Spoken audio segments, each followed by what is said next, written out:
In the next hour, you're going to master something that separates the top 1% from everyone else. The ability to speak with confidence, clarity, and magnetic presence. Most people stumble through conversations, mumble their way through presentations, and wonder why their ideas don't get the respect they deserve. But here's the truth. It's not about what you say, it's about how you say it. Your words are weapons. Your voice is your power. And today, you're going to learn to wield both with precision. We're not talking about fancy vocabulary or memorizing scripts. We're talking about rewiring your brain to communicate like someone who commands respect, builds instant rapport, and gets exactly what they want from every conversation. By the end of this video, you'll understand the psychology behind powerful communication, master the subtle art of voice control, and possess the tools to speak with unshakable confidence in any situation. Whether you're leading a meeting, having a difficult conversation, or simply introducing yourself at a networking event, you'll never again wonder what to say or how to say it. Let's begin. Chapter 1. The psychology behind articulate communication. Most people think articulate speaking is about having a big vocabulary or speaking slowly. They're completely wrong. Articulate communication starts in your mind, long before words ever leave your mouth. Your brain processes thousands of thoughts per second, but only a fraction of those thoughts make it to your conscious awareness, and even fewer make it out of your mouth in a coherent way. The difference between someone who speaks confidently and someone who stumbles through conversations lies in cognitive processing speed and emotional regulation.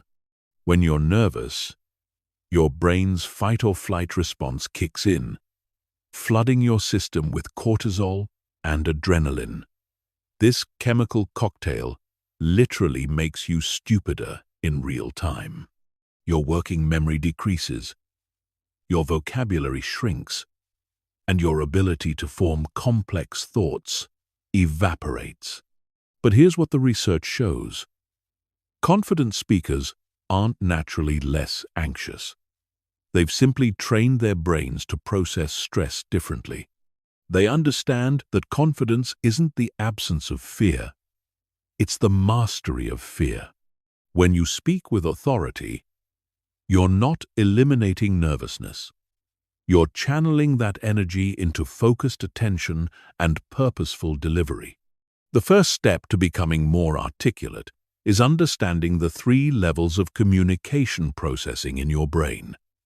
Level 1 is automatic processing, where you respond without thinking. This is where most people operate during conversations, reacting emotionally and speaking without intention. Level 2 is controlled processing, where you consciously choose your words and monitor your delivery. Level 3 is strategic processing, where you're simultaneously aware of your message, your audience's reaction, and the desired outcome of the conversation. Masters of articulation operate primarily at level 3. They're thinking several moves ahead, like chess players. While you're focused on what to say next, they're considering how their words will land, what questions they might generate, and how to guide the conversation toward their intended goal. This isn't manipulation, it's strategic communication. Your brain has something called the reticular activating system, a network of neurons that filters information based on what you've told it is important. When you believe you're a poor speaker, your RAS highlights every stumble, every awkward pause, every moment of uncertainty. But when you shift your identity to that of a confident communicator, your brain starts noticing opportunities to speak well. moments where you delivered a point effectively, and evidence that supports your new self-image. The most articulate people understand that communication is not about transferring information from one brain to another. It's about creating a shared experience, building emotional resonance, and guiding someone to a conclusion that feels like their own idea. This requires understanding the difference between saying what you think and saying what your audience needs to hear in order to think what you want them to think. Neuroscience research reveals that when we speak, mirror neurons in our listeners' brain fire as if they were speaking the words themselves. This means your emotional state, your confidence level, and your clarity of thought are literally contagious. When you speak with certainty, your listener's brain experiences that certainty. When you speak with confusion or hesitation, you transfer those states as well. This is why preparation isn't just helpful, it's neurologically essential. When you know your material deeply, when you've anticipated questions and prepared responses, your brain can focus on delivery rather than content generation. You move from reactive communication to intentional communication. You stop hoping you'll find the right words and start choosing the right words. The psychology of articulate communication also involves understanding cognitive load theory. Your brain has limited processing capacity at any given moment. When you're simultaneously trying to think of what to say, how to say it, whether you're making sense, and how your audience is reacting, you overload your cognitive resources.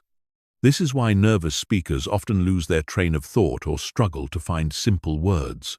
Skilled communicators reduce cognitive load by automating certain aspects of their delivery.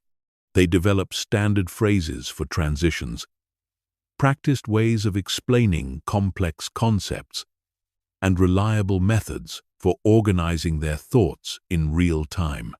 This frees up mental resources for higher-level thinking, emotional regulation, and audience awareness. Understanding these psychological principles isn't academic knowledge. It's practical power. When you know why your brain sometimes betrays you in important conversations, you can implement specific strategies to work with your neurology rather than against it. You can train your mind to see speaking opportunities as exciting challenges rather than threatening situations. You can develop the mental frameworks that allow complex ideas to flow smoothly from your thoughts to your words. Chapter 2. Mastering your internal voice and confidence. Before you ever open your mouth, there's a conversation happening inside your head. This internal dialogue determines everything about how you'll communicate externally. Most people are completely unaware of this inner voice, but it's running commentary that either builds confidence or destroys it with every thought. Right now, as you're learning these concepts, there's a voice in your mind evaluating whether this information is useful, whether you're capable of implementing it, and whether it's worth the effort to change how you communicate. That voice is either your greatest asset or your biggest obstacle to becoming articulate and confident. The internal voice of confident speakers sounds fundamentally different from that of nervous communicators. Nervous speakers have an inner critic that constantly monitors for mistakes, anticipates rejection, and rehearses worst-case scenarios. Before they even speak, they're already preparing excuses for poor performance and bracing for negative reactions. Confident speakers have trained their internal voice to be a strategic coach rather than a harsh critic. Instead of thinking, "I hope I don't embarrass myself," they think, "I'm going to share something valuable." Instead of, "What if they disagree with me?" They think, how can I present this so they understand my perspective? The difference isn't just semantic. It's neurological.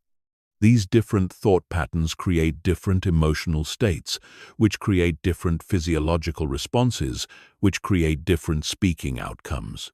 Your internal voice is programmable, but most people let it run on default settings installed during childhood. Maybe a teacher embarrassed you for giving a wrong answer. Maybe siblings teased you for how you pronounced certain words. Maybe parents corrected your grammar in ways that made you feel stupid rather than educated. These experiences create neural pathways that automatically fire whenever you're about to speak in situations that matter. But here's the powerful truth. You can rewire these pathways at any age. Neuroplasticity research shows that your brain continues forming new connections throughout your entire life. Every time you consciously choose a different thought pattern, you strengthen new neural pathways and weaken old ones. Over time, confident self-talk becomes as automatic as nervous self-talk used to be. The process starts with awareness. For the next week, pay attention to your internal dialogue before and during conversations that matter to you. Notice the difference between how you talk to yourself before speaking to a close friend versus before speaking to your boss, a stranger, or someone you're trying to impress. You'll likely discover that your internal voice becomes more critical and fearful when stakes feel higher. Once you're aware of these patterns, you can begin the reprogramming process. Elite speakers use specific mental techniques to prime themselves for confident communication. They don't wait to feel confident.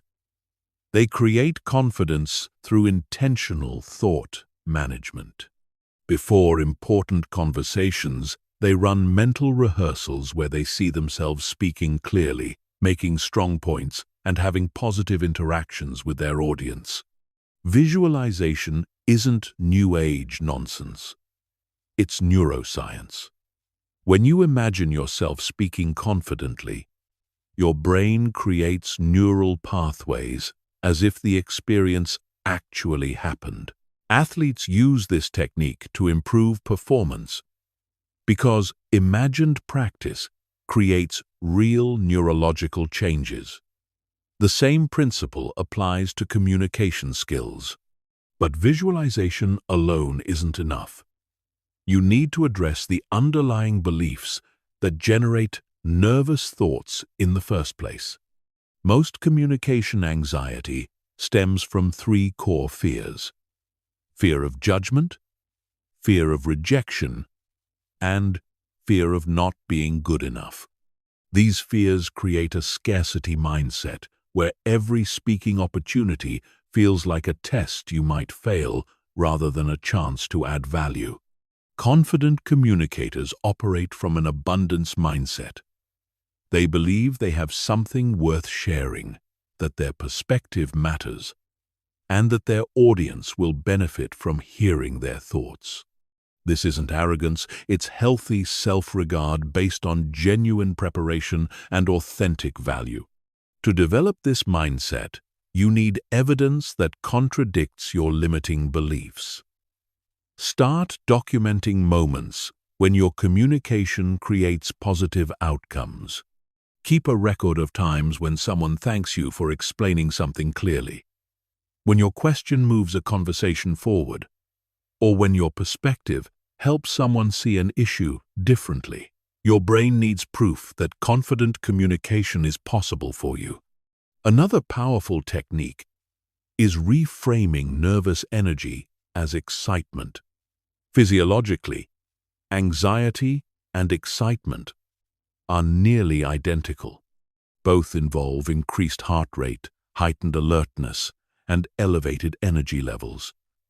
The only difference is your interpretation of these sensations. Instead of thinking, "I'm nervous," consciously choose to think, "I'm excited to share this idea." This simple cognitive reframe changes how your brain processes the physical sensations and actually improves your performance. The most advanced practitioners go even further. They use speaking opportunities as deliberately practiced sessions for emotional regulation and mental discipline. They see every conversation as a chance to strengthen their confidence muscles, regardless of the specific outcome. This approach transforms speaking from something that happens to you into something you actively use for personal development. Your internal voice also needs to develop realistic expectations about communication. Perfect speakers don't exist. Even the most articulate people occasionally stumble over words, lose their train of thought, or phrase things awkwardly. The difference is, they don't catastrophize these normal human moments. They simply course-correct and continue. Building genuine confidence requires accepting that imperfection is not only normal, but often makes you more relatable and trustworthy.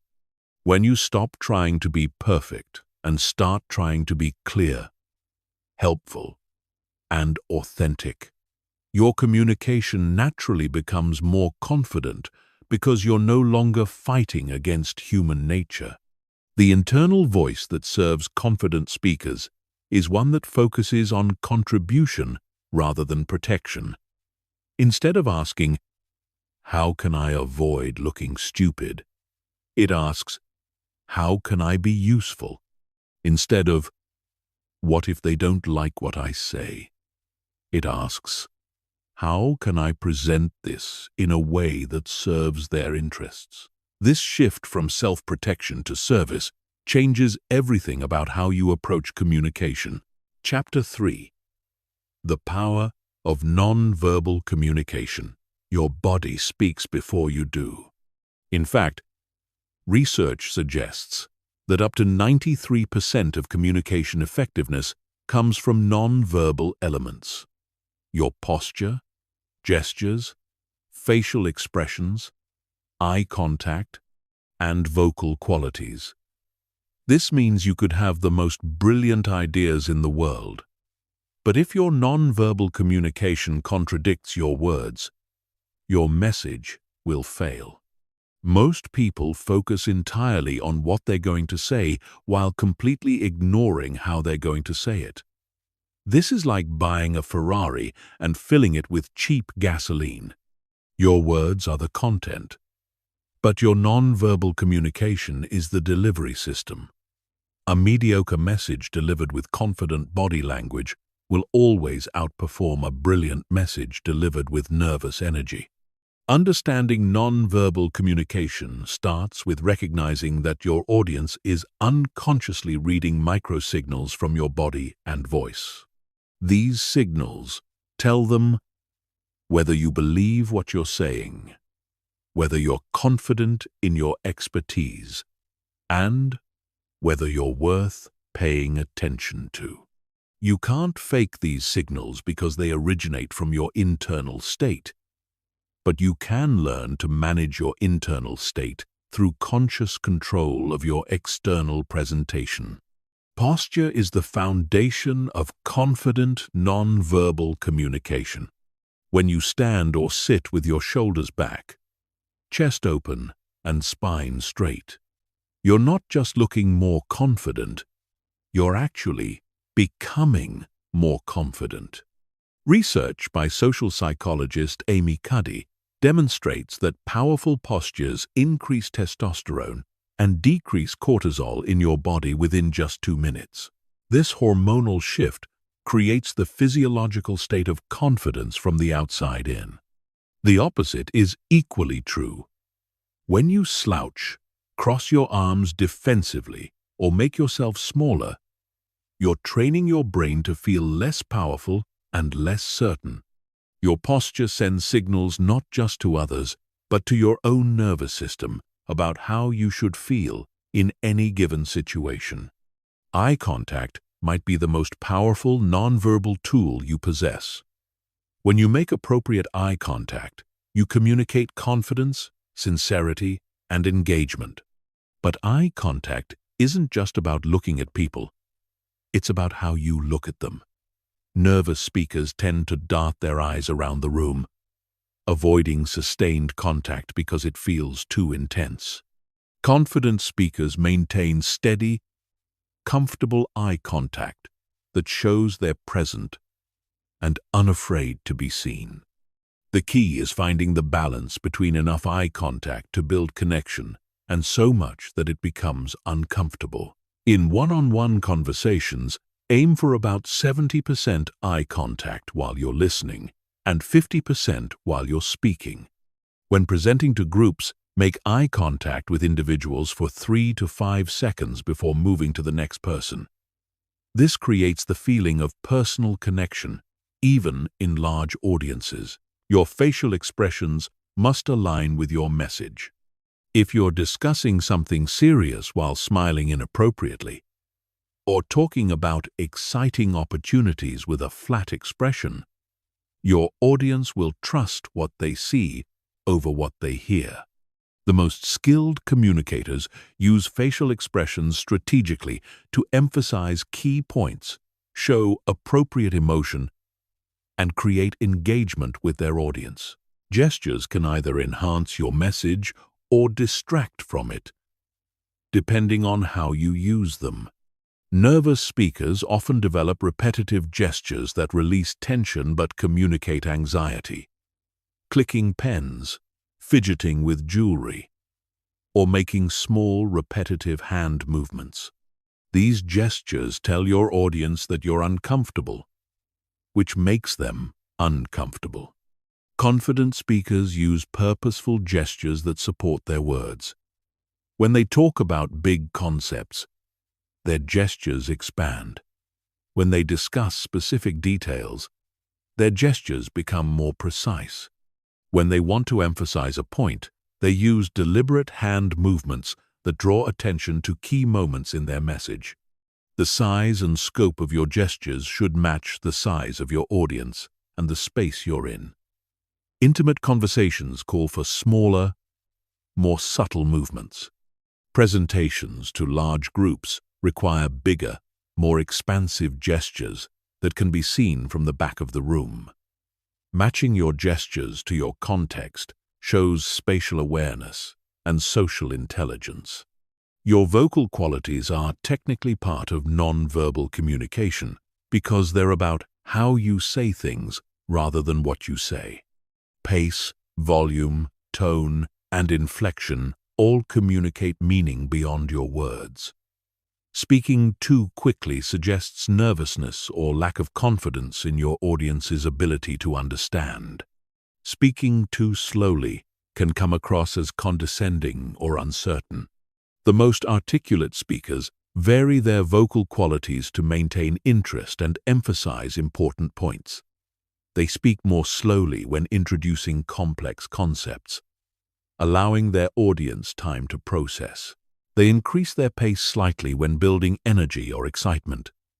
They use pauses strategically to create emphasis and give their audience time to absorb key ideas.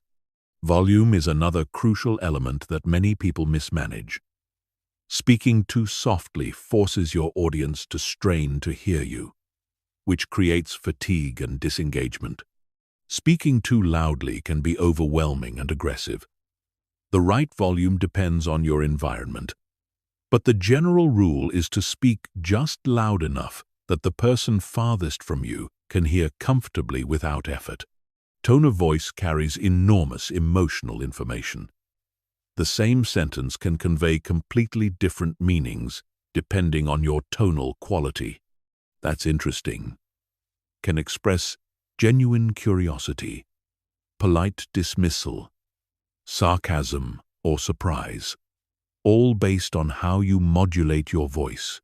Skilled communicators consciously choose their tone to match their intended message and audience. Your breathing patterns also communicate non-verbally. Shallow, rapid breathing suggests anxiety and creates a thin, weak vocal quality. Deep, Controlled breathing projects calm confidence and produces a fuller, more resonant voice. Before any important communication, take several deep breaths to center yourself and optimize your vocal production. The space you occupy and how you move through it sends powerful signals about your status and confidence level. Confident speakers claim appropriate space without being aggressive about it. They stand or sit in ways that make them visible and accessible. They move with purpose rather than nervous energy. They respect others' space while not shrinking their own presence. Understanding proxemics, the use of space in communication, helps you navigate different cultural and contextual expectations. Some situations call for more formal distance, others for closer, more intimate positioning. Reading the room and adjusting your spatial behavior accordingly shows social intelligence and respect for your audience. Chapter 4. Advanced Vocabulary and Word Choice Mastery. The words you choose don't just convey information. They shape how people think about the information you're sharing. Every word carries denotative meaning, what it literally refers to, and connotative meaning, the emotions and associations it triggers. Mastering advanced vocabulary isn't about using big words to sound smart. It's about selecting precise words that create the exact mental and emotional response you want in your audience. Most people operate with a functional vocabulary of around 3,000 to 5,000 words. But the average educated adult recognizes between 20,000 and 35,000 words. This gap between recognition vocabulary and active vocabulary represents untapped communicative power. When you consciously expand your working vocabulary, you gain access to more nuanced, more persuasive, and more memorable ways of expressing your ideas.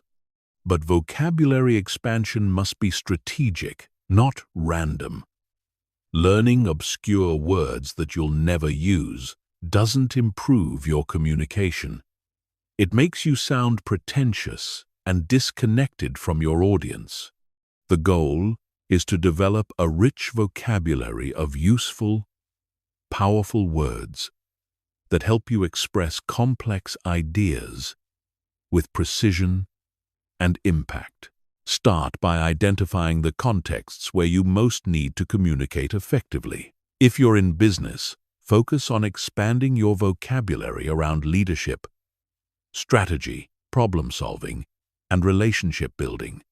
If you're in creative fields, develop richer ways to describe processes, aesthetics, and innovation. If you work in technical areas, master the ability to explain complex concepts in accessible language. The most powerful vocabulary development happens through exposure to excellent communicators in your field. Read speeches by leaders you admire. Listen to podcasts featuring articulate experts, and study how skilled writers in your industry express complex ideas. Pay attention not just to what words they use, but how they combine words to create specific effects. Word choice becomes particularly crucial when you're dealing with sensitive or controversial topics. The same idea can be presented in language that creates defensiveness or language that builds understanding. Instead of saying, "You're wrong about this," you might say, "I see this differently," or "My experience has led me to a different conclusion." These alternatives express disagreement without triggering defensive reactions. Understanding connotation allows you to choose words that predispose your audience toward the response you want. Calling something a challenge instead of a problem frames it as something to be overcome rather than something to be avoided. Describing someone as detail oriented instead of picky emphasizes positive aspects of careful attention. These aren't manipulative word games. They're strategic choices that help your audience focus on the aspects of reality that serve your mutual goals. Precision in vocabulary also involves eliminating words that weaken your message. Filler words like, like, you know, and sort of don't just make you sound uncertain. They train your brain to think imprecisely. When you habitually use vague language, you develop vague thinking patterns. When you commit to precise language, you develop clearer thought processes. Replace weak qualifiers with strong assertions when appropriate. Instead of, I think maybe we should consider possibly trying this approach, say, I recommend we implement this strategy. Instead of, it seems like this might be a good idea, say, this solution addresses our core challenges. The difference isn't just stylistic, it's substantive. Clear language reflects clear thinking and inspires confidence in your judgment. Advanced word choice also involves understanding register, the level of formality appropriate to different contexts. The same idea might be expressed one way in a casual conversation, another way in a business meeting, and a third way in a formal presentation.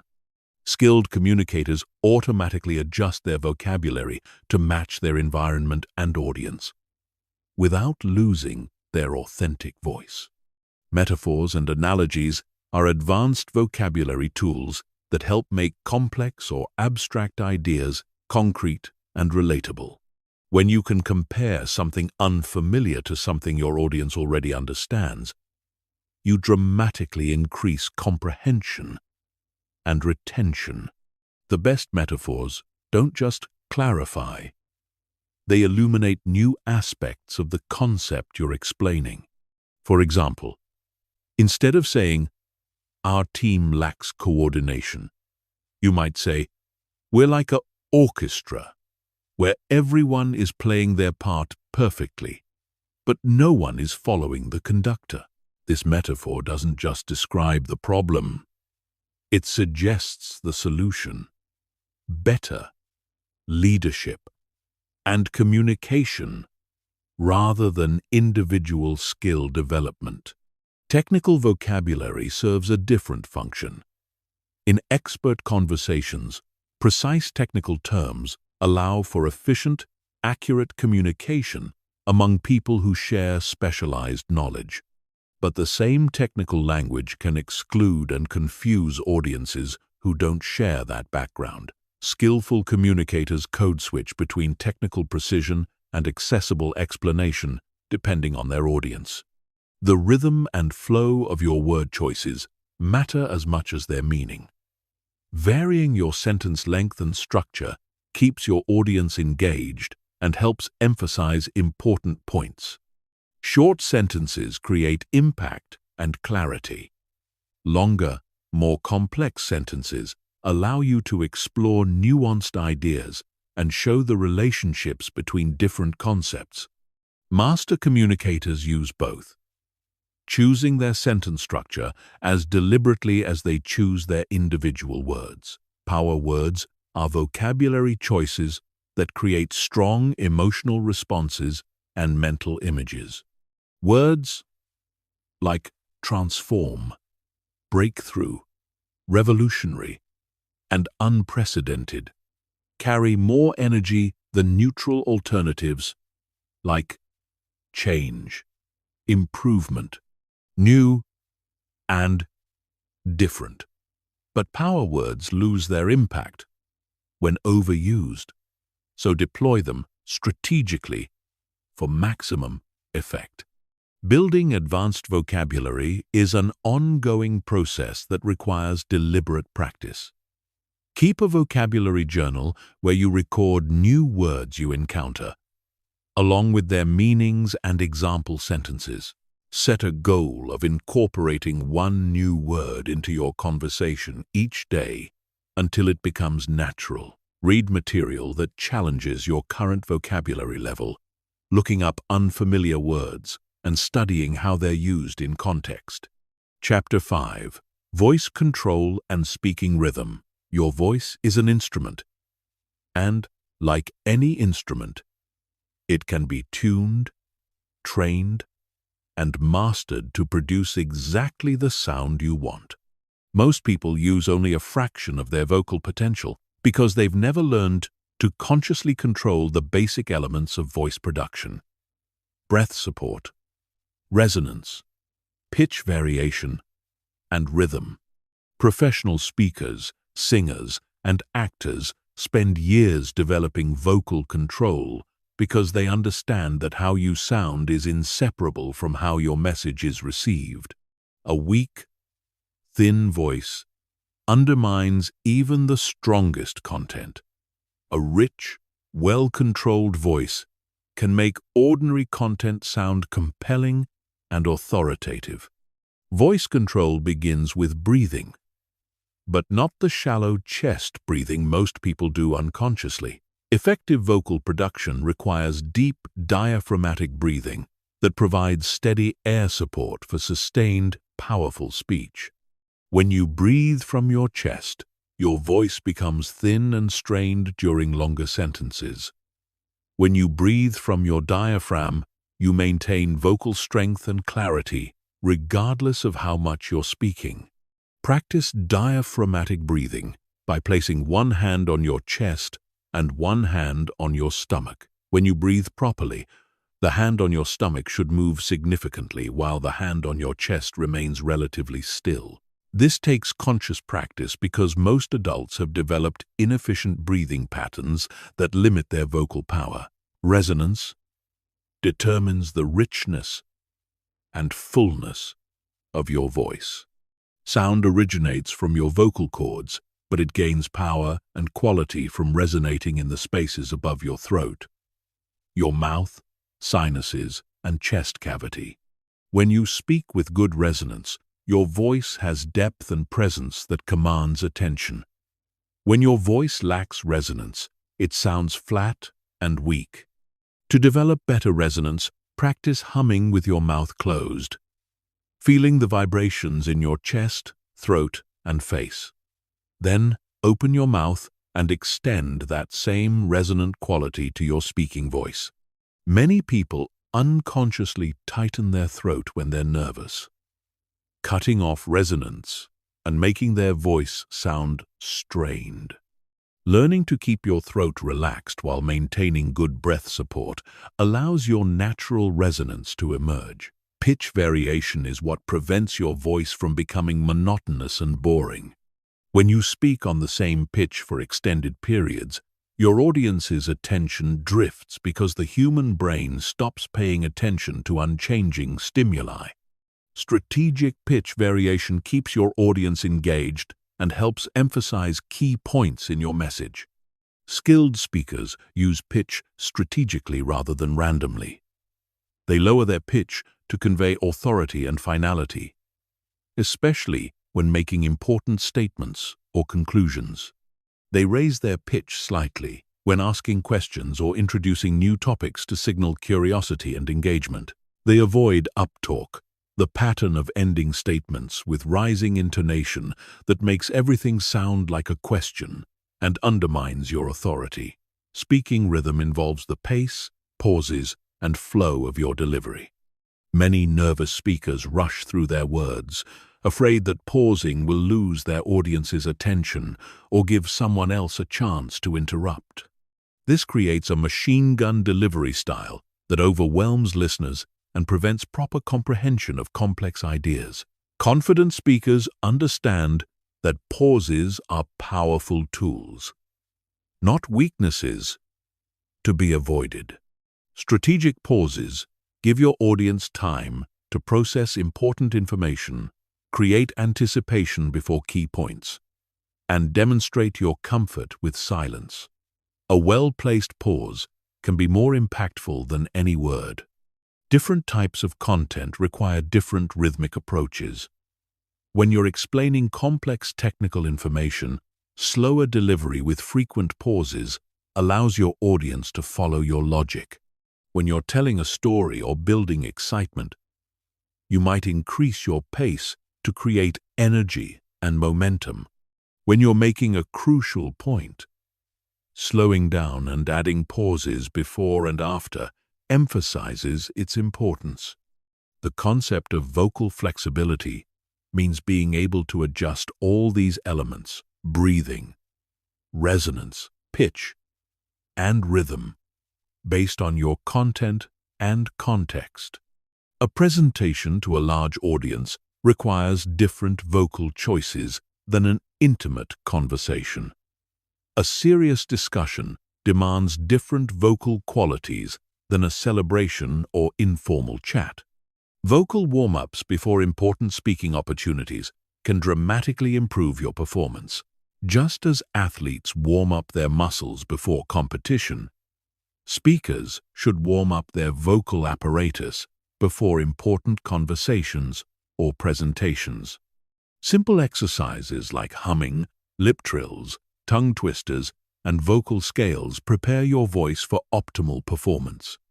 Articulation, the clarity with which you pronounce words, directly affects how easily your audience can understand and follow your ideas. Poor articulation forces listeners to work harder to decode your words, which reduces the mental energy they have available for processing your actual message. Clear articulation isn't about perfect pronunciation. It's about making your words easily accessible to your audience. Common articulation problems include mumbling, dropping the ends of words, running words together, and inconsistent volume levels within sentences. These habits often develop from nervousness, rushing, or simple lack of awareness. Recording yourself, speaking, and listening critically can help identify articulation patterns that might be interfering with your communication effectiveness. The rhythm of your speech should also include strategic variation in sentence length and structure. Short sentences create punch and clarity. They demand attention. They emphasize important points. Longer sentences allow you to explore complex relationships between ideas, provide necessary context and background information, and demonstrate sophisticated thinking about nuanced topics. Mastering voice control requires consistent practice, not just occasional attention. Set aside time each day to work on specific vocal skills. Read aloud from material that challenges you, paying attention to your breathing, resonance, pitch variation, and rhythm. Record yourself regularly to track your progress and identify areas that need additional work. Advanced practitioners learn to match their vocal choices to their strategic communication goals. When they want to build trust and intimacy, they might speak more slowly with lower pitch and softer volume.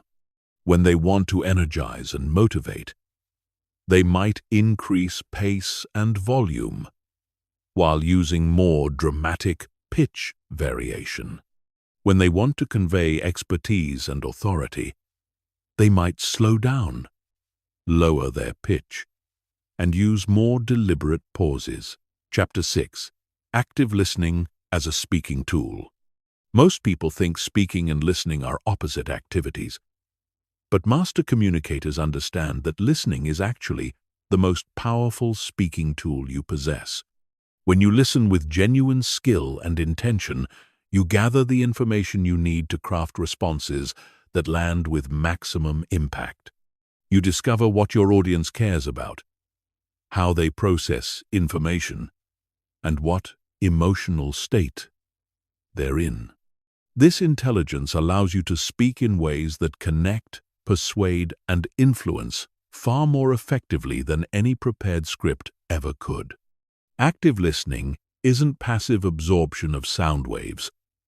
It's an intense cognitive activity that requires focus, discipline, and strategic thinking. When you listen actively, you're simultaneously processing the literal content of what someone is saying, the emotional subtext beneath their words, the assumptions and beliefs that shape their perspective, and the unmet needs or desires that might be driving their communication.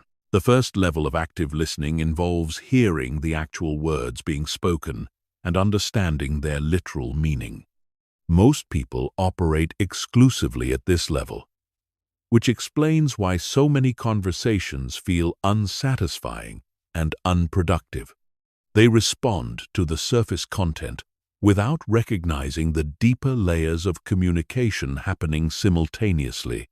The second level involves listening for emotional content. Every statement carries emotional information about how the speaker feels about the topic, about themselves, and about their relationship with you. When someone says, "I think we should consider other options," they might be expressing uncertainty, disagreement, fear, or a need for more information. Skilled listeners pick up these emotional cues and respond to both the content and the feeling behind it. The third level of active listening involves understanding the speaker's underlying needs, values, and motivations. When someone complains about a policy at work, they might be expressing a need for autonomy, fairness, or recognition. When they share excitement about a new project, they might be revealing values around creativity, achievement, or collaboration. This level of listening allows you to respond in ways that address what people really care about, not just what they're explicitly saying. Active listening also requires managing your own internal responses while someone else is speaking. Most people use listening time to prepare their rebuttal, formulate their next point, or judge what they're hearing. This internal commentary prevents true understanding and makes your eventual response less relevant and less powerful. Instead of planning what you'll say next, focus completely on understanding what's being communicated to you. Notice when your mind starts formulating responses and gently redirect your attention back to the speaker. This disciplined focus not only improves your comprehension, it also communicates respect and engagement that builds rapport and trust. One of the most powerful active listening techniques is reflecting back what you've heard before, adding your own perspective. This serves multiple functions. It confirms that you understood correctly. It shows the speaker that you were paying attention, and it gives you time to process the information before responding. Reflection doesn't mean parroting back exactly what someone said. It means demonstrating that you grasped both the content and the significance of their communication. For example, if someone says, "I'm frustrated because this project keeps getting delayed, and I feel like I'm wasting my time," you might reflect back. It sounds like these delays are affecting your ability to feel productive and make meaningful progress. This reflection acknowledges both the factual situation and the emotional impact, showing that you understand the full scope of their experience. Questions are another essential active listening tool. But most people ask terrible questions that shut down rather than open up communication. Closed questions that can be answered with yes or no provide minimal information and don't encourage elaboration. Leading questions that push people toward answers you want to hear are manipulative and obvious. Effective questions are open-ended, curious, and designed to help people think more deeply about their own experiences and perspectives. Instead of asking, "Don't you think we should try a different approach?"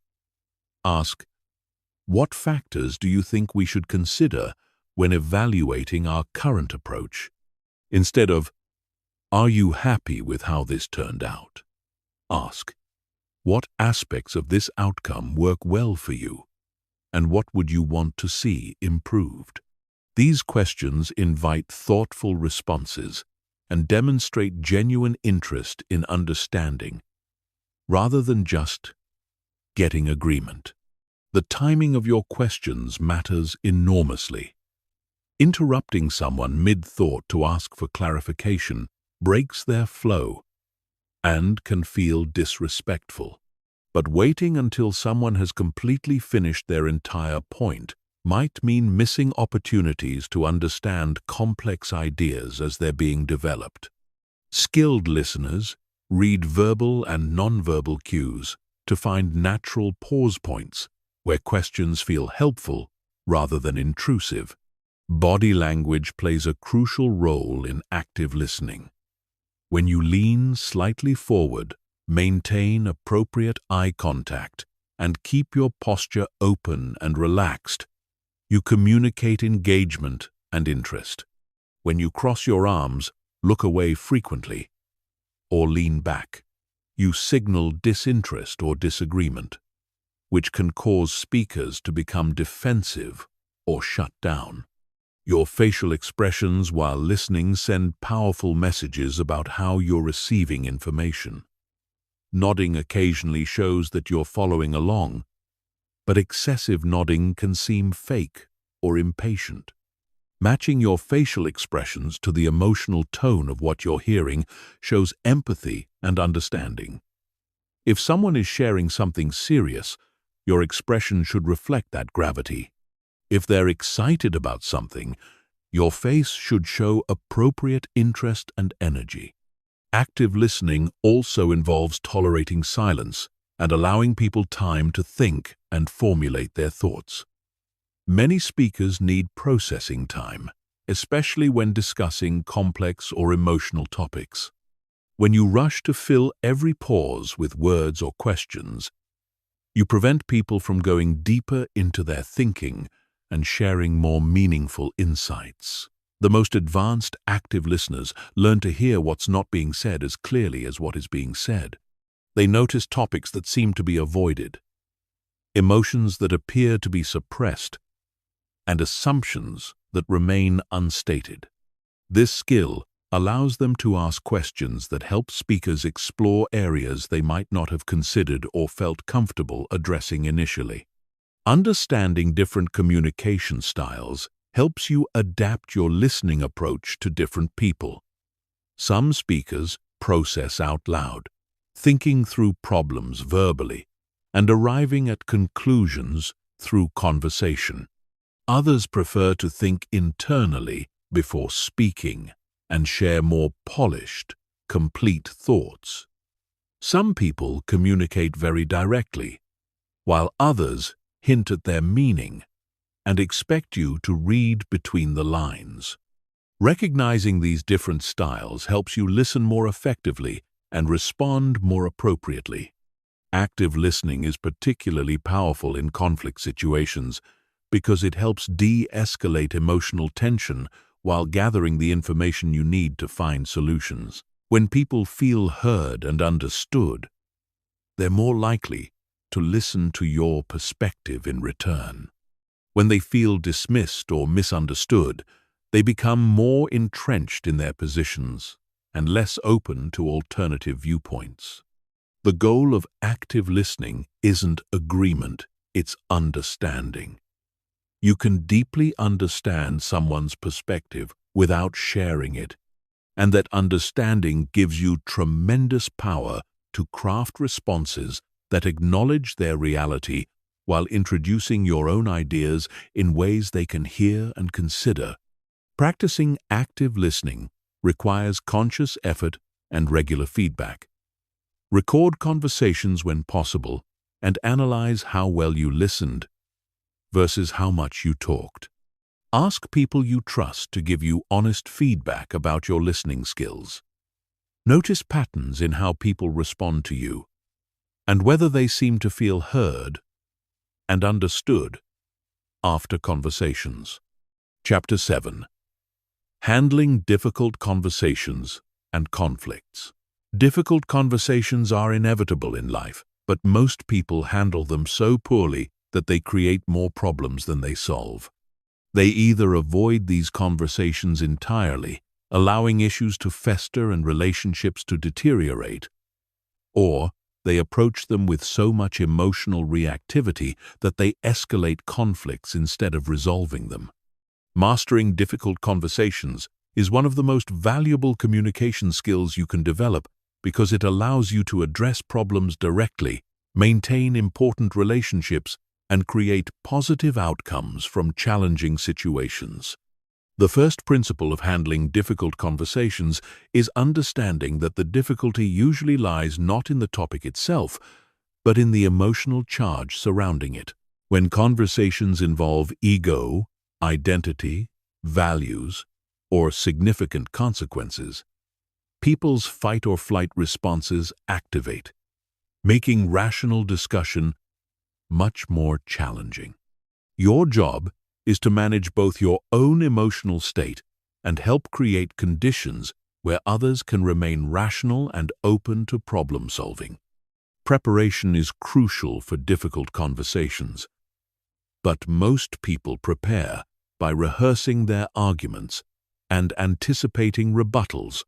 This adversarial approach almost guarantees poor outcomes because it frames the conversation as a battle to be won rather than a problem to be solved collaboratively. Instead, prepare by clarifying your goals for the conversation, understanding the other person's likely perspective and concerns, and developing language that focuses on shared interests rather than competing positions. Before entering any difficult conversation, get clear about what you really want to achieve. Do you want to change someone's behavior? Share information they need to know? Understand their perspective better? Repair a damaged relationship?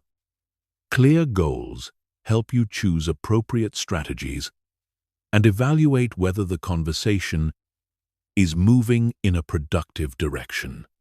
Understanding the other person's perspective requires empathy and intellectual humility. Try to see the situation from their point of view, considering their pressures, constraints, and concerns. What might make their position feel reasonable and necessary to them? What fears or needs might be driving their behavior? This perspective-taking doesn't mean agreeing with them, but it helps you approach the conversation with curiosity rather than judgment. The language you use in difficult conversations can either escalate tension or create opportunities for resolution. Avoid accusatory language that puts people on the defensive. Instead of, "You always interrupt me," try, "I'd like to finish my thoughts before hearing your response." Instead of, "You're being unreasonable," try, "I'm having trouble understanding your perspective on this." Use I statements to express your experience without making claims about the other person's intentions or character. "I felt frustrated when the deadline was moved without discussion," is much less threatening than, "You're always changing things at the last minute without considering how it affects other people." This approach allows you to share your perspective honestly, while giving the other person space to explain their actions without feeling attacked. Timing and setting matter enormously for difficult conversations. Choose times when both parties can focus without distractions and when emotions aren't running too high. Private settings usually work better than public ones because they reduce the risk of embarrassment and allow for more honest discussion. If someone seems stressed, angry, or distracted, it might be better to schedule the conversation for a time when they can engage more effectively. Starting difficult conversations well sets the tone for everything that follows. Begin by acknowledging the relationship and your positive intentions. I value our working relationship and want to address something that's been concerning me. Signals that you're approaching the conversation constructively rather than destructively. I'm bringing this up because I care about our team's success. Frames the discussion around shared goals rather than personal grievances. Managing your own emotional state during difficult conversations requires preparation and practice. When people say things that trigger anger, defensiveness, or hurt feelings, your physiological responses can hijack your ability to think clearly and respond strategically. Develop techniques for staying calm under pressure. Deep breathing, taking brief pauses to collect your thoughts, and reminding yourself of your goals for the conversation. If you feel yourself becoming too emotional to continue productively, it's better to take a break than to say something you'll regret. I want to give this conversation the attention it deserves, and I need a few minutes to collect my thoughts, is much better than pushing through when you're not in a state to communicate effectively. Listen for the underlying needs and concerns beneath people's positions and demands. When someone insists on a specific solution, ask what problem they're trying to solve or what outcome they're hoping to achieve. Often, there are multiple ways to meet those underlying needs, even when the specific demands seem unreasonable or impossible. For example, if someone demands that all meetings be shorter, they might be expressing needs for efficiency, respect for their time, or better work-life balance. If you can address those underlying needs through different solutions, you might find approaches that work better for everyone involved. De-escalation techniques become crucial when conversations heat up despite your best efforts. Lower your voice rather than raising it. Slow down your speech and use calming body language. Acknowledge the other person's emotions without necessarily agreeing with their interpretation of events.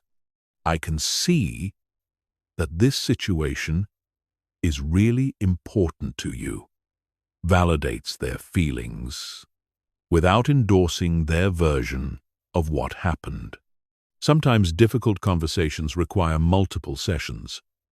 Not every issue can be resolved in one discussion, especially when emotions are high or when complex problems require creative solutions. Ending one conversation well and scheduling follow-up discussions can be more productive than trying to force resolution when people aren't ready. Know when to involve others in difficult conversations.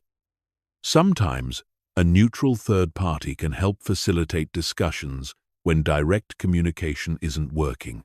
Sometimes you need input from someone with more authority or expertise. Sometimes the conversation needs to include additional stakeholders who are affected by the issue. Recognizing when you need help isn't a sign of failure. It's strategic thinking. The goal of most difficult conversations should be mutual understanding and collaborative problem-solving rather than winning or being right.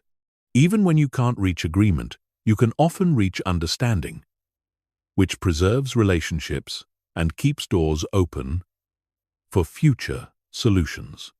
Sometimes the best outcome is agreeing to disagree while maintaining respect and professionalism. Practice difficult conversations in low-stakes situations so you're better prepared when high-stakes situations arise. The skills you develop in everyday disagreements and minor conflicts will serve you well when you need to handle major issues or relationship problems. View every challenging conversation as an opportunity to develop your skills rather than just an obstacle to overcome. Chapter 8. Building rapport and charisma through communication. Charisma isn't a mysterious quality that some people are born with and others lack forever. It's a set of learnable communication skills that create connection, influence, and magnetic presence. When you understand the specific behaviors that generate charismatic responses in others, you can develop these abilities through deliberate practice and conscious application. At its core, charisma is about making other people feel important, understood, and energized when they interact with you. Charismatic communicators have mastered the art of directing their attention so completely toward others that those people feel like they're the most interesting person in the room. This isn't fake flattery or manipulation. It's genuine curiosity and engagement that creates powerful emotional connections. The foundation of charismatic communication is presence. Your ability to be fully focused on the person or people you're interacting with. In our distracted world, true presence has become rare and therefore extremely powerful. When someone feels that you're completely focused on them, without mental drift or competing priorities, they experience something most people rarely give or receive. Developing presence requires training your attention like a muscle. During conversations, notice when your mind wanders to other topics, future tasks, or judgments about what you're hearing. Gently redirect your focus back to the person in front of you. This mental discipline becomes easier with practice and dramatically improves the quality of your interactions. Charismatic communicators also master the art of making others feel heard and understood. They ask questions that show genuine interest in people's experiences, thoughts, and feelings. But more importantly, they listen to the answers with complete attention and respond in ways that demonstrate they've not only heard the words but grasped the meaning and significance behind them. The key is asking questions that go beyond surface-level information to explore what people care about, what challenges they're facing, and what excites them. Instead of, "How was your weekend?"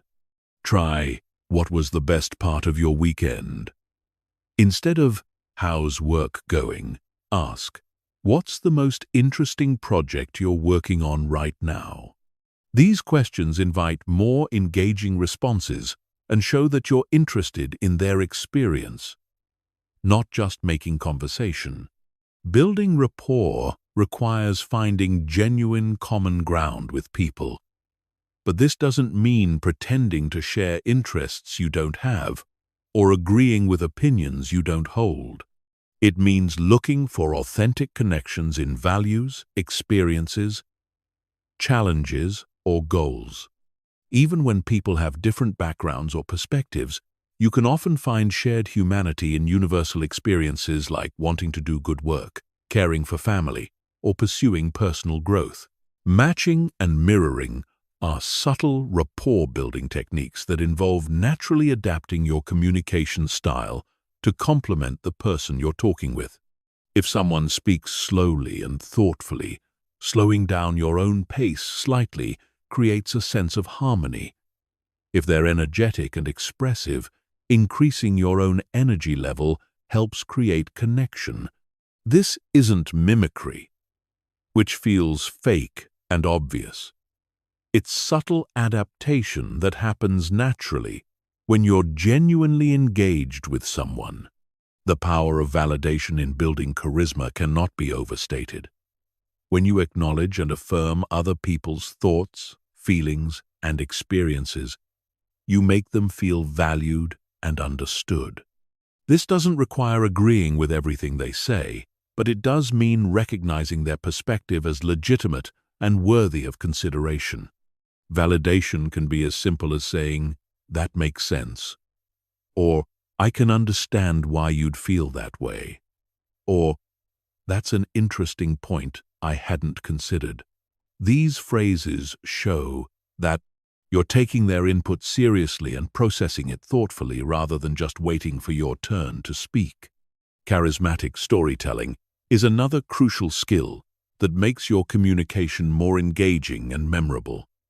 Stories create emotional connections and help people understand complex ideas through concrete examples. But charismatic storytellers don't just tell stories. They craft stories that resonate with their audience's interests and experiences. The best stories for building rapport are ones that show vulnerability, learning, or shared struggle. When you share a story about a mistake you made and what you learned from it, you show humility and humanity that others can relate to. When you tell a story about overcoming a challenge, you inspire others and show resilience. When you share something that connects to the other person's experience, you demonstrate understanding and empathy. Using people's names frequently in conversation is a simple but powerful charisma technique. Research shows that hearing our own name activates pleasure centers in our brain and creates positive associations with the speaker. But this only works when it feels natural rather than forced or manipulative. Charismatic communicators also master the art of making people feel special and appreciated. They notice and comment on positive qualities, achievements, and contributions that others might overlook. They remember details from previous conversations and follow up on things that matter to people. They express genuine gratitude and appreciation for both big and small gestures. The key to authentic appreciation is being specific rather than generic. Instead of "great job," try "I really appreciated how thoughtfully you handled that difficult question from the client. Your response showed you were really listening to their concerns." Specific appreciation feels more genuine and shows that you're paying attention to people's actual contributions. Energy management is crucial for charismatic communication.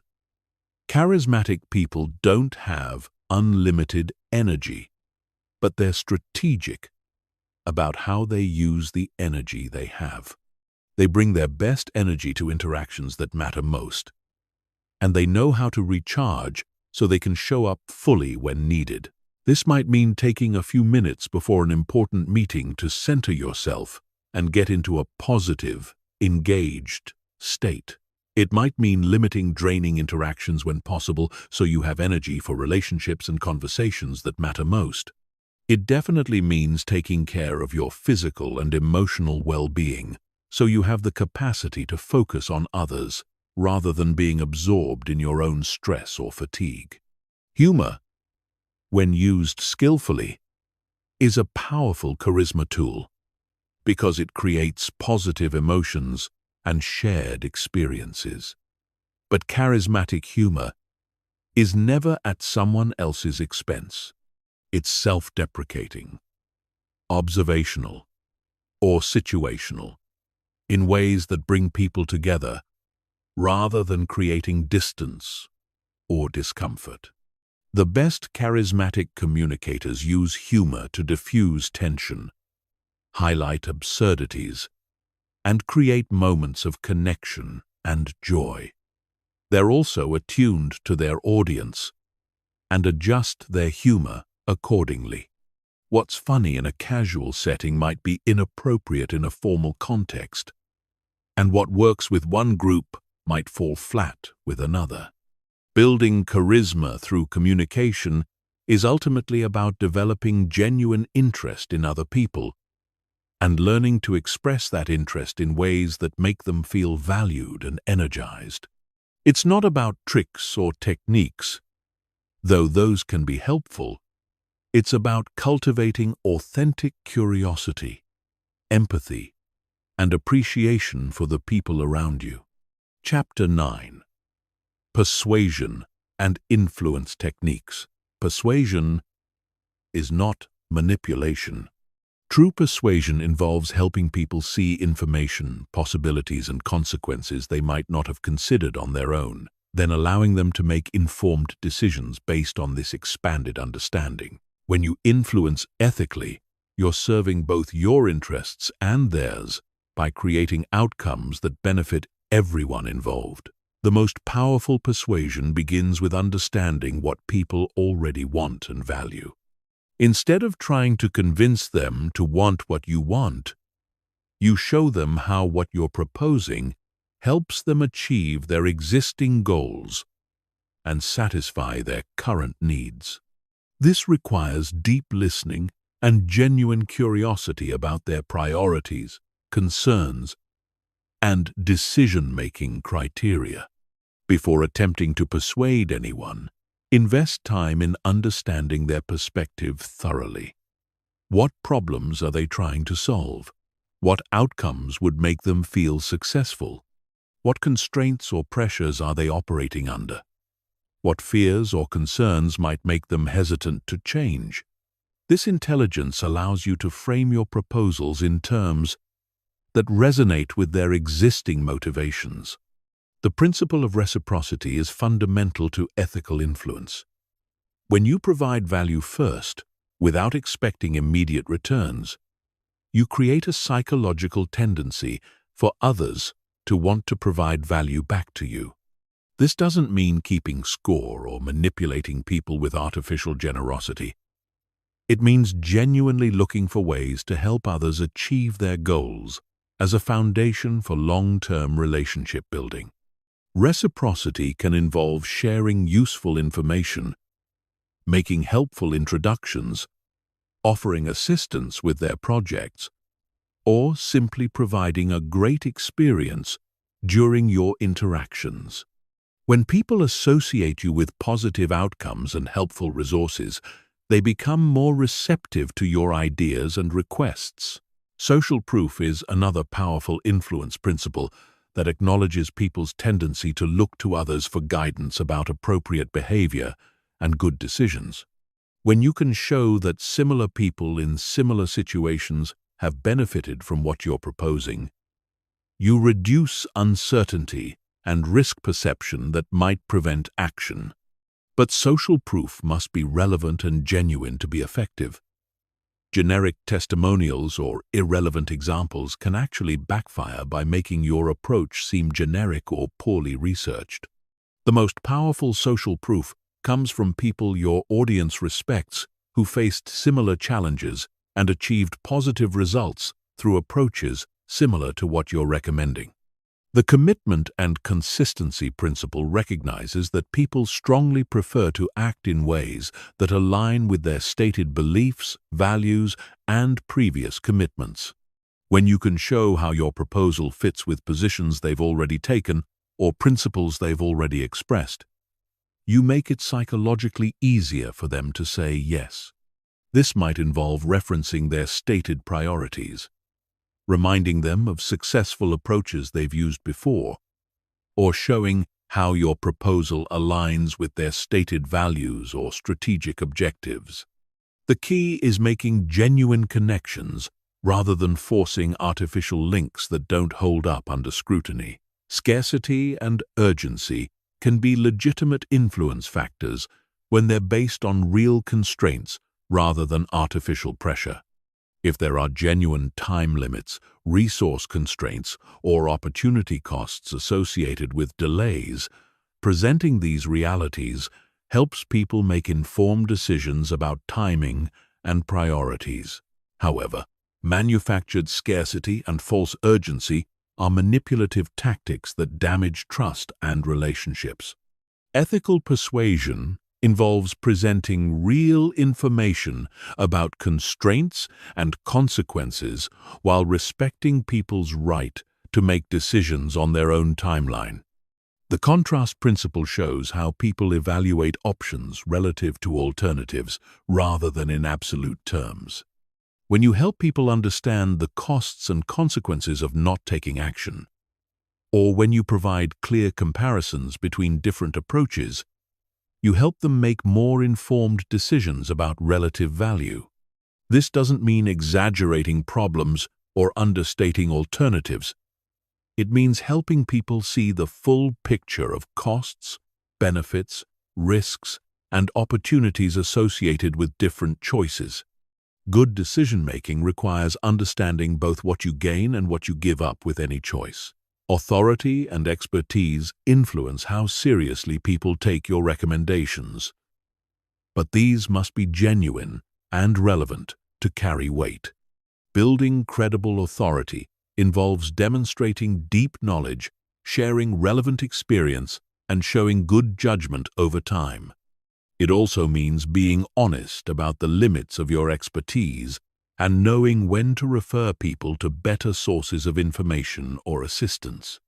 Credible expertise also involves staying current, continuing to learn, and being willing to change your recommendations when new information or better options become available. People trust advisors who prioritize their interests over ego or consistency. Emotional connection often determines whether people act on logical arguments. When you can help people visualize and feel the positive outcomes of taking action, you create motivation that pure logic alone cannot generate.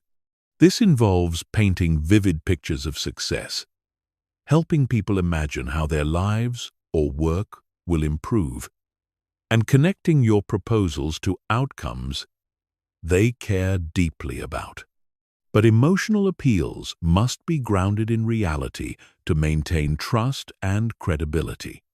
False promises and unrealistic expectations create short-term compliance but long-term disappointment and relationship damage. The foot-in-the-door technique recognizes that people who agree to small requests become more likely to agree to larger requests later. This works because taking action creates psychological investment and shifts identity toward being someone who supports your cause or direction. Starting with easy, low-risk commitments allows people to experience positive outcomes before being asked for larger investments. Timing plays a crucial role in successful persuasion. People are more open to new ideas and change when they're dissatisfied with current results, facing new challenges, or experiencing transitions that create natural openness to different approaches. Presenting ideas when people are ready to hear them is much more effective than pushing when resistance is high. This requires patience and strategic thinking about when and how to introduce ideas. Sometimes the most persuasive thing you can do is wait for a better moment rather than forcing a conversation when conditions aren't favorable. The most sustainable influence comes from helping people feel ownership over the ideas and solutions you're proposing. When you involve people in developing recommendations, ask for their input on implementation, and incorporate their feedback into your proposals, they become co-creators rather than passive recipients of your ideas. This collaborative approach takes more time and effort than simply presenting finished solutions, but it creates much stronger buy-in and commitment to follow through. People support what they help create. Chapter 10. Speaking under pressure and managing anxiety. Speaking under pressure reveals the difference between good communicators and great ones. When stakes are high, emotions are intense, and everyone's attention is focused on you, your true communication skills emerge. Most people crumble under pressure because they've never learned to manage the psychological and physiological responses that high-stakes situations create. But pressure can actually improve your performance when you understand how to work with your nervous system rather than against it. The first step to speaking well under pressure is reframing stress as energy rather than as a threat. The physical sensations of nervousness, increased heart rate, heightened awareness, and elevated energy levels are nearly identical to the sensations of excitement and peak performance. Your brain's interpretation of these sensations determines whether they help or hurt your performance. Instead of thinking, "I'm so nervous, I'm going to mess this up," consciously choose to think, "I'm energized and ready to do my best work." This simple cognitive reframe changes how your brain processes the physical sensations and can actually improve your focus and delivery rather than undermining them. Understanding the physiology of pressure responses helps you develop specific strategies for managing them. When you perceive threat or high stakes, your sympathetic nervous system activates, releasing stress hormones that prepare your body for fight or flight. This response can be useful for physical emergencies, but it interferes with the calm, focused thinking required for effective communication. Controlled breathing is the most direct way to shift from sympathetic to parasympathetic nervous system dominance. When you breathe slowly and deeply, especially emphasizing longer exhales than inhales, you send signals to your brain that there's no immediate threat and that calm, rational thinking is appropriate. Practice the 4-7-8 breathing technique.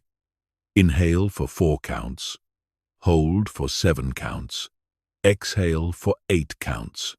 Repeat this pattern 4 times before any high-pressure speaking situation.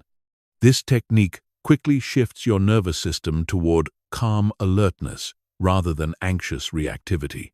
Preparation is your most powerful tool for managing speaking anxiety. But it must be the right kind of preparation. Many people prepare by memorizing scripts word for word, which actually increases anxiety because it makes them dependent on perfect recall under pressure. Instead, prepare by deeply understanding your key points and developing flexible ways to express them. Know your content so well that you can explain it conversationally rather than reciting it formally. Practice speaking about your topics in different ways, using different examples and analogies. So you're not dependent on a single predetermined sequence of words. This flexibility gives you confidence that you can communicate effectively even if your mind goes blank or you lose your planned approach. Visualization is a proven technique for improving performance under pressure. Professional athletes use mental rehearsal to prepare for competition, and the same principles apply to communication. Spend time imagining yourself speaking confidently and effectively in the specific high-pressure situation you're preparing for. Make your visualization as detailed and realistic as possible. See yourself walking into the room with confidence, making eye contact with your audience, delivering your key points clearly, and handling questions with poise. Include potential challenges in your visualization and see yourself managing them successfully.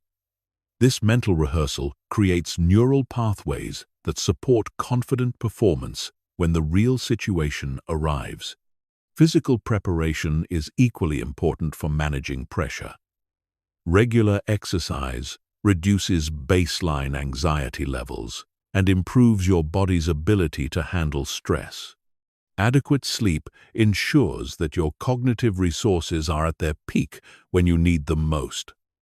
Proper nutrition provides steady energy rather than the spikes and crashes that can destabilize your emotional state.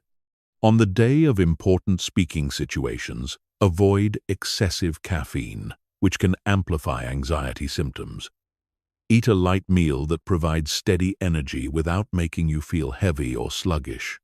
Arrive early enough to familiarize yourself with the environment and settle in without feeling rushed. Grounding techniques help you stay present and focused when pressure mounts. The 5-4-3-2-1 technique involves noticing 5 things you can see, 4 things you can touch, 3 things you can hear, 2 things you can smell, and 1 thing you can taste. This sensory awareness pulls your attention away from anxious thoughts and into the present moment. Progressive muscle relaxation is another effective technique. Starting with your toes and working up to your head, tense each muscle group for 5 seconds, then release and notice the contrast. This process helps release physical tension that accumulates during stressful situations and interferes with smooth delivery. Reframing your relationship with mistakes is crucial for speaking well under pressure. Many people amplify their anxiety by catastrophizing potential errors and imagining that any stumble will result in disaster. In reality, minor mistakes are normal and often unnoticed by audiences who are focused on your overall message rather than perfect delivery.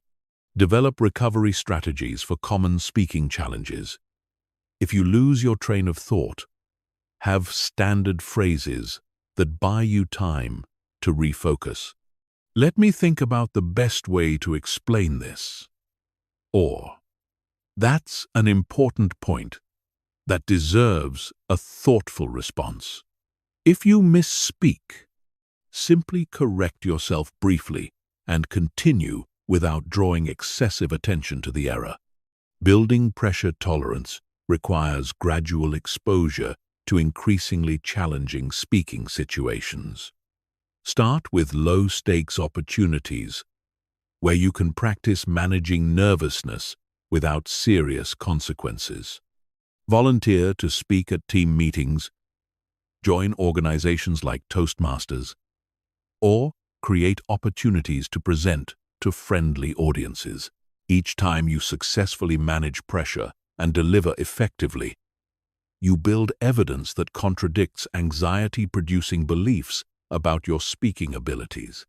Your brain learns that pressure situations are manageable rather than threatening, which makes future high-stakes communication feel less overwhelming.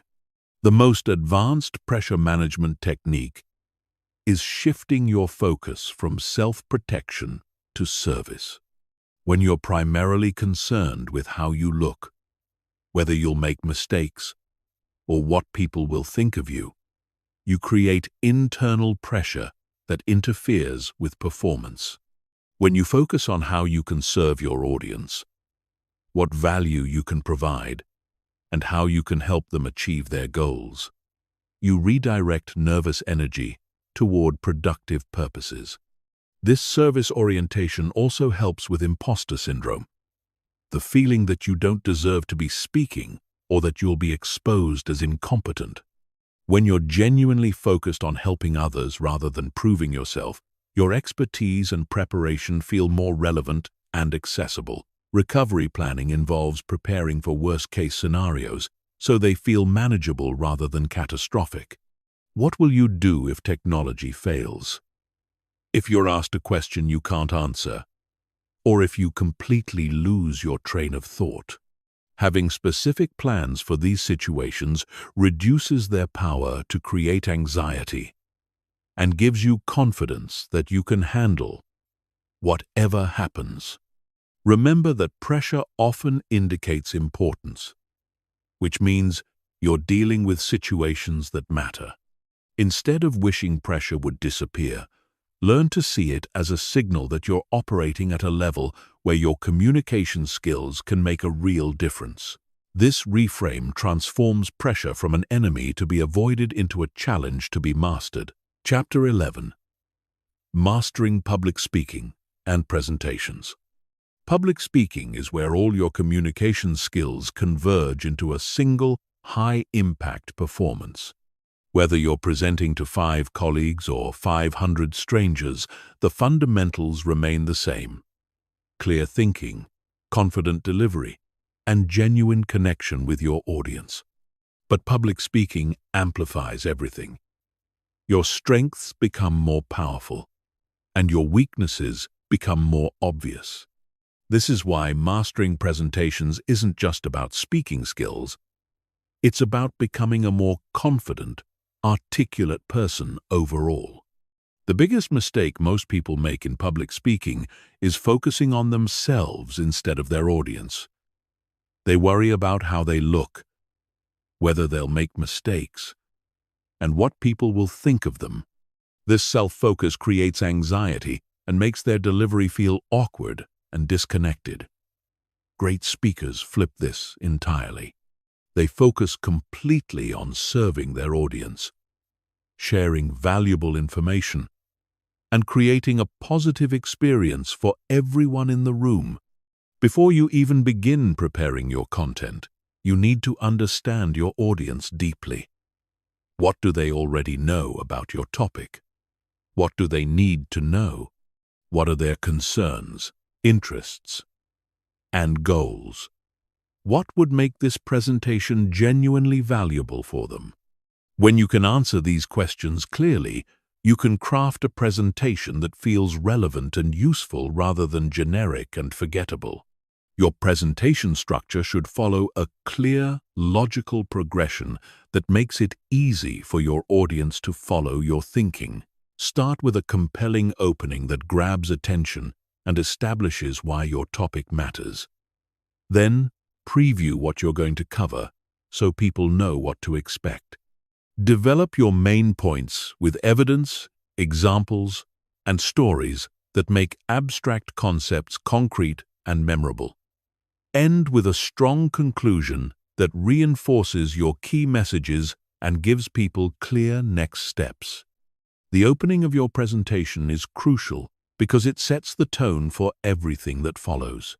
Avoid weak openings like, "Good morning, my name is," or "Thank you for having me here today." These phrases waste precious attention and make you sound like everyone else. Instead, start with something that immediately engages your audience. A surprising statistic, a thought-provoking question, a relevant story, or a bold statement that makes people want to hear more. For example, instead of, "Today I'm going to talk about leadership," you might start with, "In the next 20 minutes, you're going to learn the 3 communication techniques that separate extraordinary leaders from everyone else."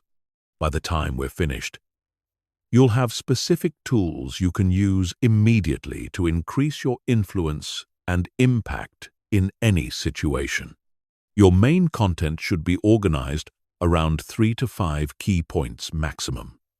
The human brain can only process so much information at once, and trying to cover too much ground dilutes the impact of everything you say. Choose your most important points and develop them thoroughly rather than skimming the surface of many different ideas. Each main point should follow a consistent structure. Make the point clearly. Provide evidence or reasoning to support it. Give a concrete example that illustrates it in action and explain why it matters to your audience. This pattern helps people understand and remember your ideas, while keeping your presentation organized and logical. Stories are your most powerful tool for making presentations memorable and persuasive. Facts and statistics inform the mind, but stories move emotions and create lasting impact. The best presentation stories are specific, relevant to your key points, and show rather than tell your main messages. Personal stories can be particularly effective because they show vulnerability and humanity that audiences connect with. When telling stories in presentations, keep them concise and focused. Include sensory details that help people visualize the scene, but avoid unnecessary tangents that distract from your main point. Practice your stories out loud until they flow smoothly and feel natural rather than rehearsed. Visual aids should support your presentation, not replace it. Too many speakers create slides packed with text and then read them word for word. This approach bores audiences and makes the speaker seem unnecessary. Instead, use visuals to illustrate concepts, provide evidence, and create emotional impact. Keep text minimal. Use high-quality images and design slides that enhance rather than compete with your spoken words. The key to powerful delivery is conversational confidence. You want to sound like you're having an important conversation with friends rather than delivering a formal speech. This means varying your pace, using natural gestures, making eye contact with individuals throughout the audience, and speaking with the same energy and authenticity you'd use in a one-on-one discussion about something you care about. Eye contact in public speaking requires a different approach than in personal conversations. Instead of trying to look at everyone at once, which creates a weird scanning effect, focus on one person for a complete thought or sentence, then move to another person in a different section of the room. This creates the feeling of personal connection even in large groups. Managing nervousness in public speaking starts with redefining what nervousness means. Those butterflies in your stomach and elevated heart rate aren't signs of weakness. They're signs that your body is preparing for peak performance. Channel that energy into enthusiasm for your topic rather than fighting against it. Practice is essential, but it must be the right kind of practice. Don't memorize your entire presentation word for word, which makes you sound robotic and creates anxiety about forgetting lines. Instead, know your key points thoroughly and practice transitioning smoothly between them. Rehearse your opening and closing until they're rock solid, since these are the moments when nerves typically hit hardest. Handling questions and audience interaction requires preparation and flexibility. Anticipate the most likely questions you'll receive and prepare thoughtful responses. When you don't know an answer, say so honestly and offer to follow up later rather than trying to fake knowledge you don't have. Repeat or rephrase questions to ensure the entire audience heard them and to buy yourself a moment to think. The conclusion of your presentation should be as strong as your opening.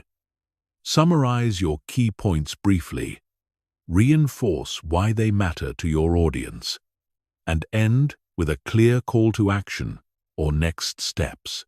Avoid weak endings like, "That's all I have," or "Any questions?" Instead, end with conviction and purpose that leaves your audience energized and ready to act on what they've learned. Recovery strategies are crucial for handling the unexpected moments that inevitably arise in public speaking. If technology fails, have backup plans ready. If you lose your place, pause briefly and return to your last key point rather than panicking. If someone asks a hostile question, stay calm and address the substance while maintaining your composure and professionalism. The more you practice public speaking in various settings, the more confident and natural you'll become.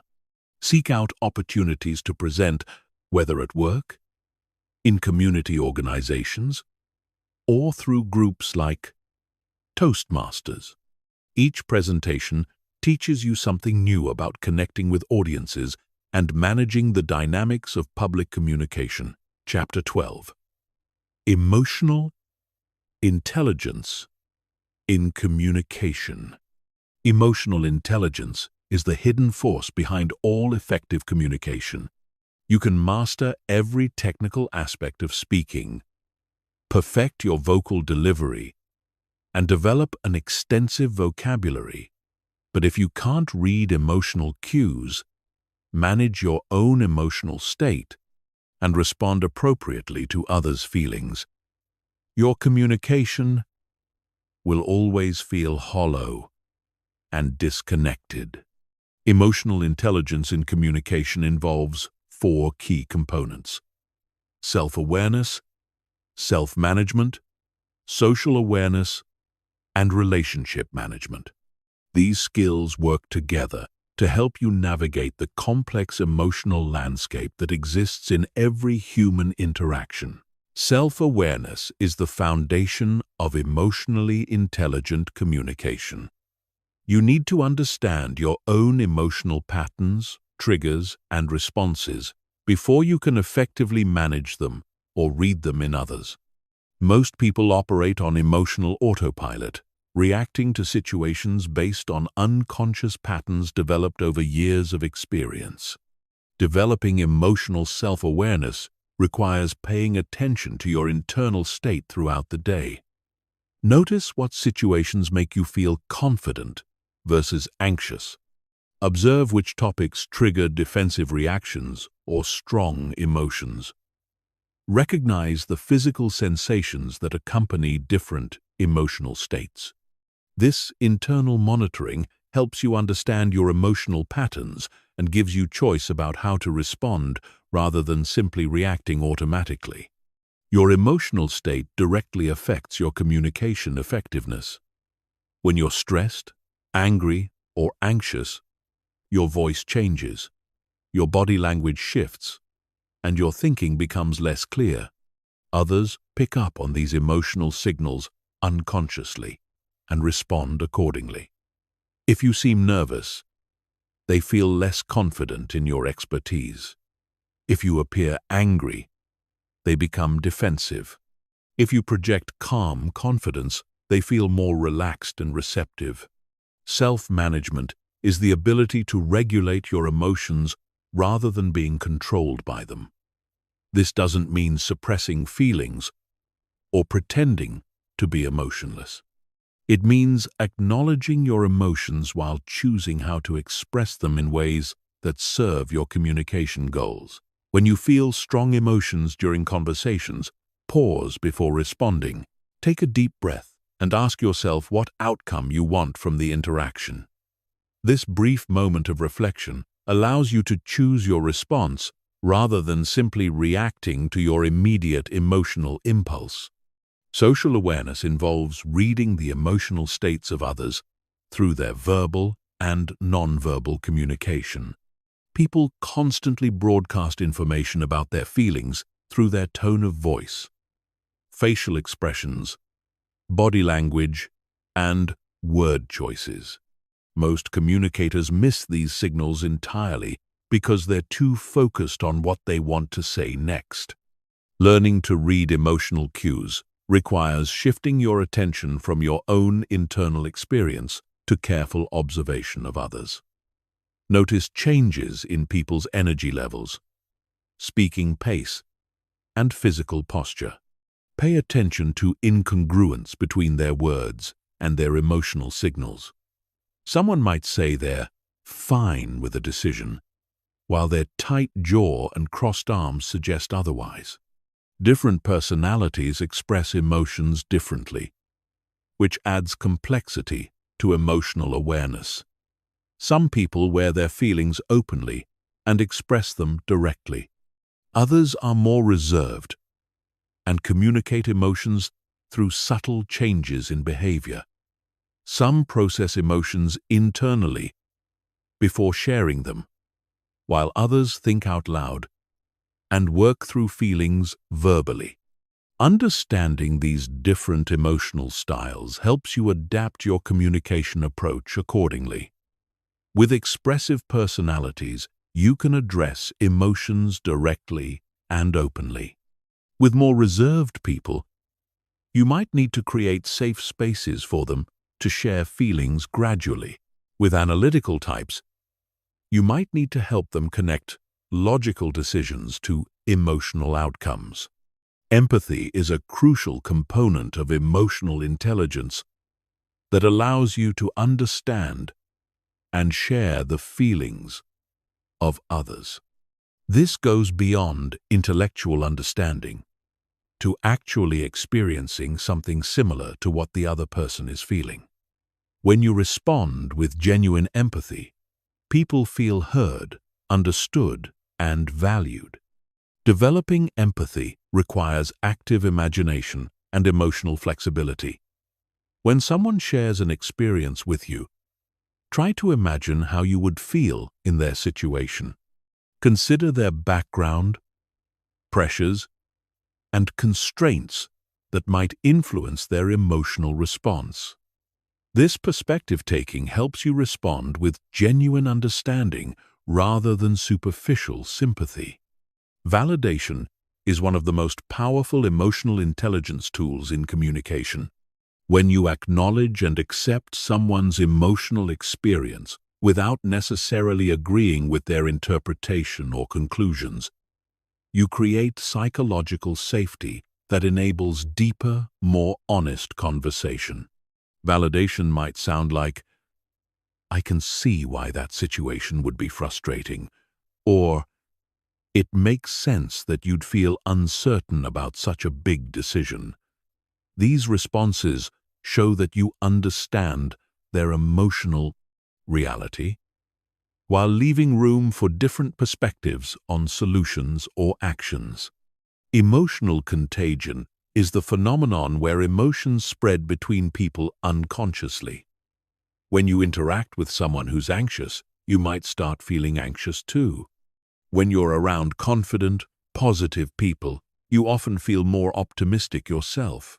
This emotional transmission happens automatically through mirror neurons and unconscious mimicry.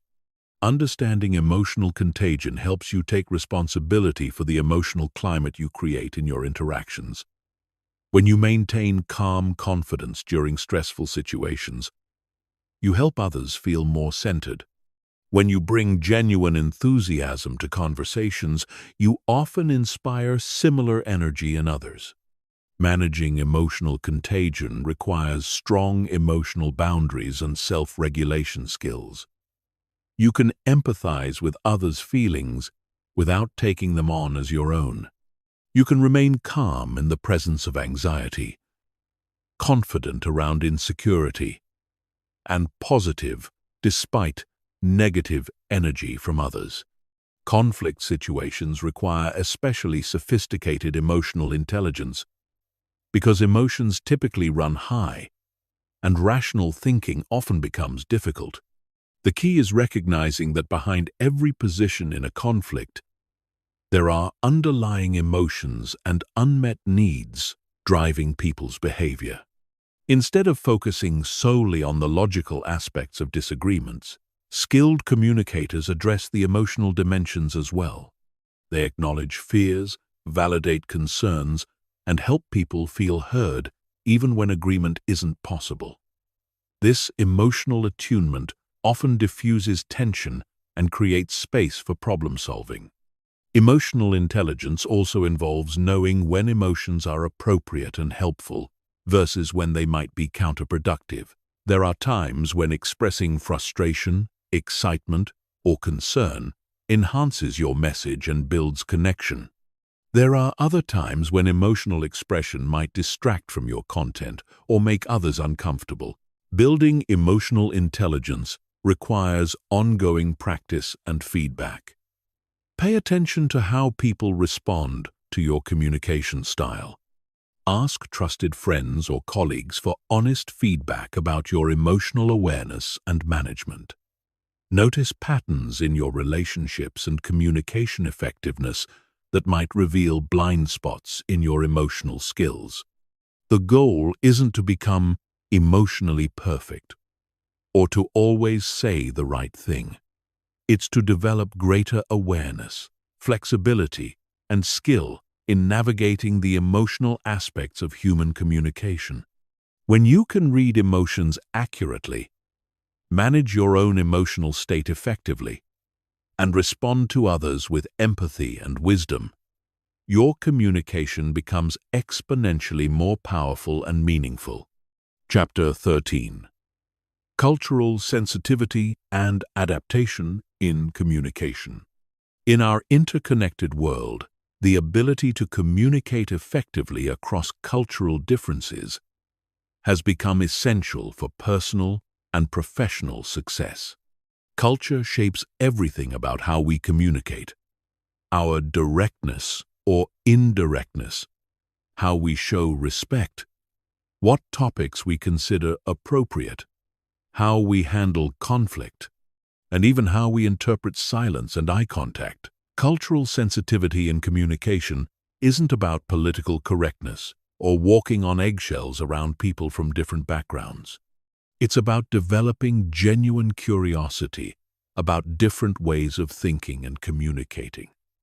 recognizing that your cultural norms aren't universal and adapting your communication style to build bridges rather than barriers. The first step to culturally sensitive communication is understanding your own cultural programming. The way you communicate feels natural and right to you because it's what you learned growing up. But it's just one approach among many valid alternatives. Your directness might feel honest and efficient to you, while seeming rude and aggressive to someone from a culture that values harmony and face-saving. High-context cultures communicate much of their meaning through implication, non-verbal cues, and shared understanding rather than explicit words. In these cultures, what's not said is often as important as what is said. People expect others to read between the lines, pick up on subtle signals, and understand messages that aren't spelled out directly. Low-context cultures, by contrast, rely heavily on explicit verbal communication. They value clarity, directness, and detailed explanations.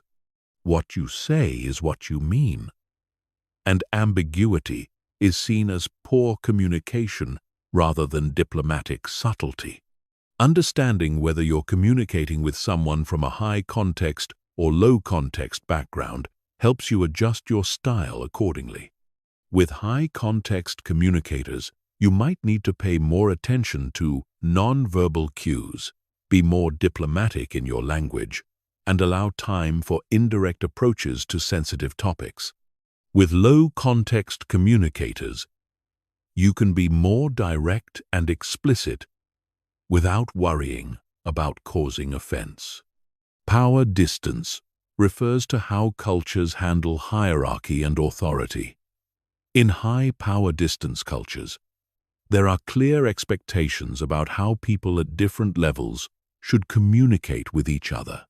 Challenging authority directly, interrupting senior people, or speaking out of turn might be seen as disrespectful regardless of your intentions. In low-power distance cultures, hierarchy is less rigid, and people are expected to speak up, share ideas, and challenge decisions regardless of their position. What feels like healthy debate and engagement in one culture might feel like insubordination in another.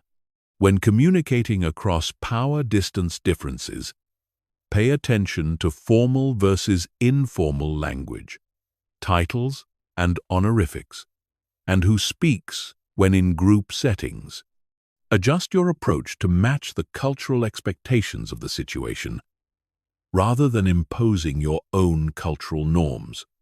Individualistic cultures emphasize personal achievement, self-reliance, and direct personal responsibility. Communication in these cultures often focuses on individual contributions, personal goals, and direct accountability. People are expected to advocate for themselves and their ideas. Collectivistic cultures prioritize group harmony, consensus, and collective responsibility. Communication emphasizes team success, group decisions, and maintaining relationships. People might be reluctant to stand out individually or to express disagreement that could disrupt group cohesion. These differences affect everything from how decisions are made to how feedback is given. In individualistic cultures, direct personal feedback might be appreciated as helpful for improvement.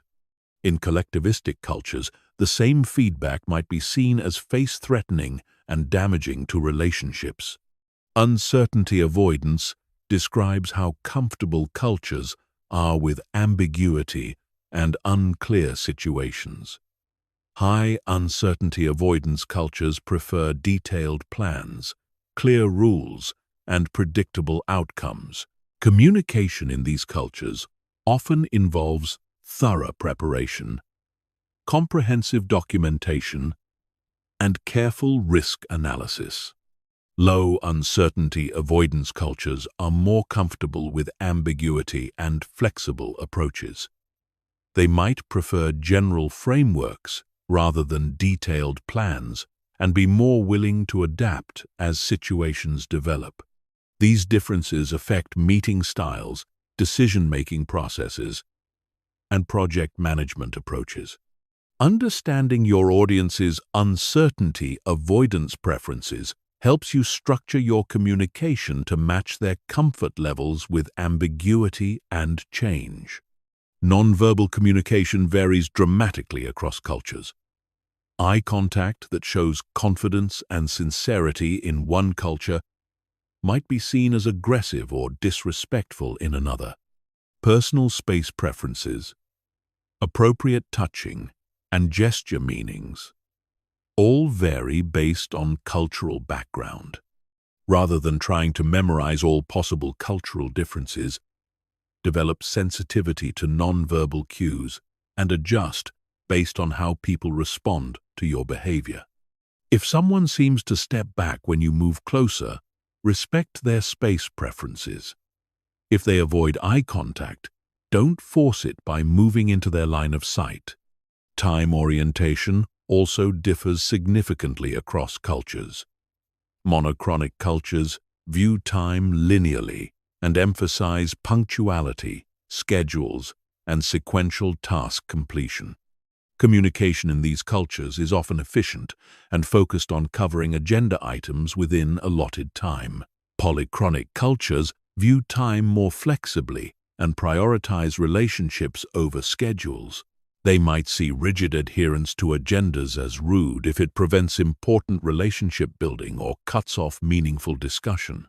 Language differences add another layer of complexity to cross-cultural communication. Even when people share a common language, their fluency levels, cultural references, and communication styles might differ significantly.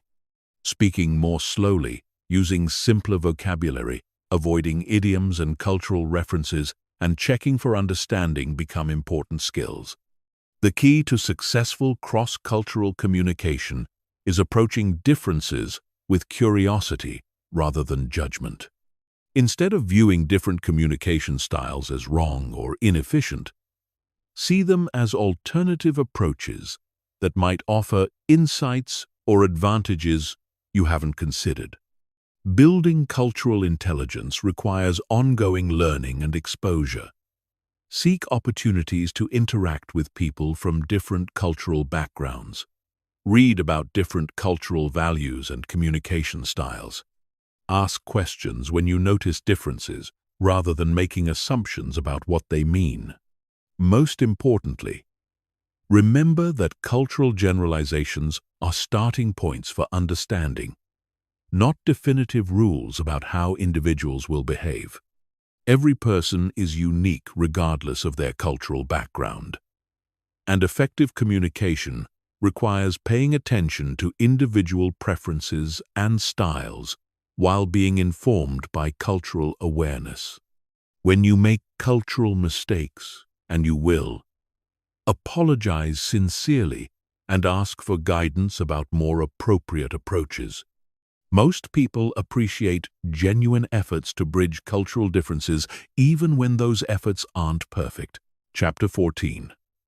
Advanced Conversational Skills and Networking.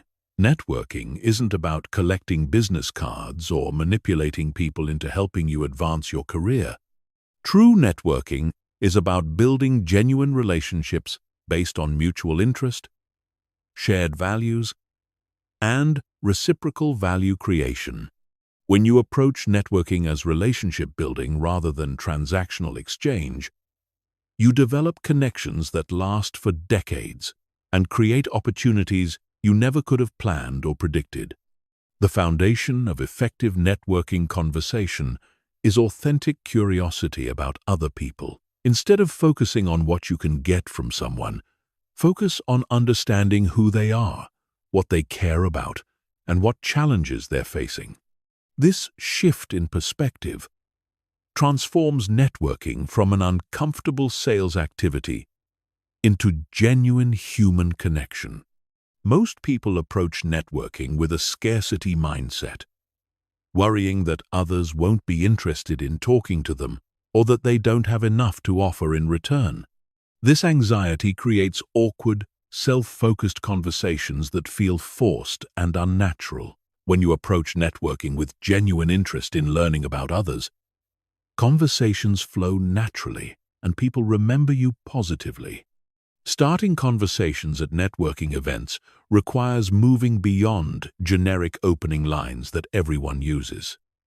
Instead of, "What do you do?" try, "What brings you to this event?" Or, "What's the most interesting project you're working on right now?"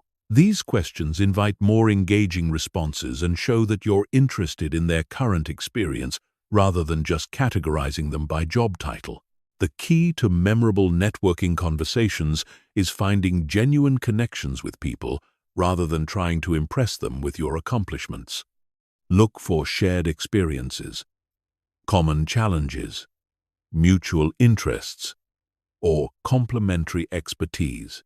These connection points create the foundation for ongoing relationships.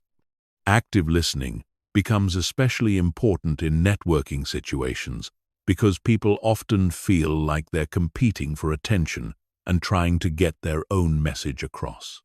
When you listen with complete focus and ask thoughtful follow-up questions, you stand out from everyone else who's waiting for their turn to talk. Asking powerful questions separates good networkers from great ones. Instead of surface-level inquiries, ask questions that help people think differently about their work or situation. What's the biggest challenge in your industry right now? What trends are you most excited about?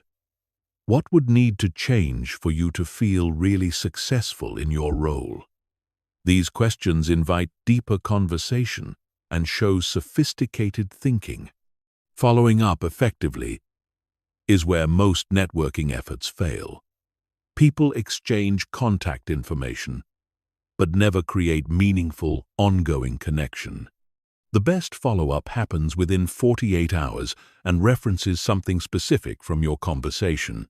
Instead of generic, "Nice to meet you," messages reference a particular topic you discussed. Share a relevant resource or make a helpful introduction. Building your networking pipeline requires being strategic about the events you attend and the relationships you prioritize.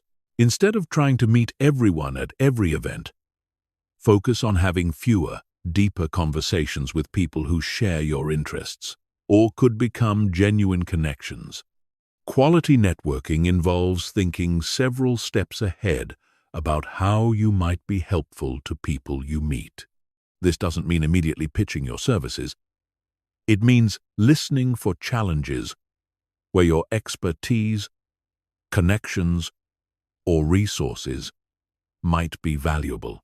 When you consistently look for ways to help others, they naturally want to reciprocate when opportunities arise. Virtual networking requires adapting traditional relationship-building skills to digital environments. Video calls, online events, and social media platforms all offer opportunities for meaningful connection, but they require different approaches than in-person interaction. In virtual settings, being fully present becomes even more important because it's easier to multitask or become distracted. Make eye contact with your camera, eliminate background distractions, and give your complete attention to the person you're speaking with. These behaviors are more noticeable and appreciated in digital environments where partial attention is common. Social media networking extends relationship building beyond formal events and scheduled meetings.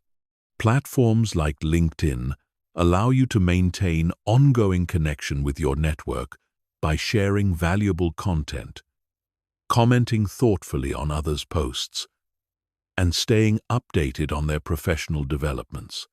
But social media networking requires the same authenticity and value focus as in-person relationship building.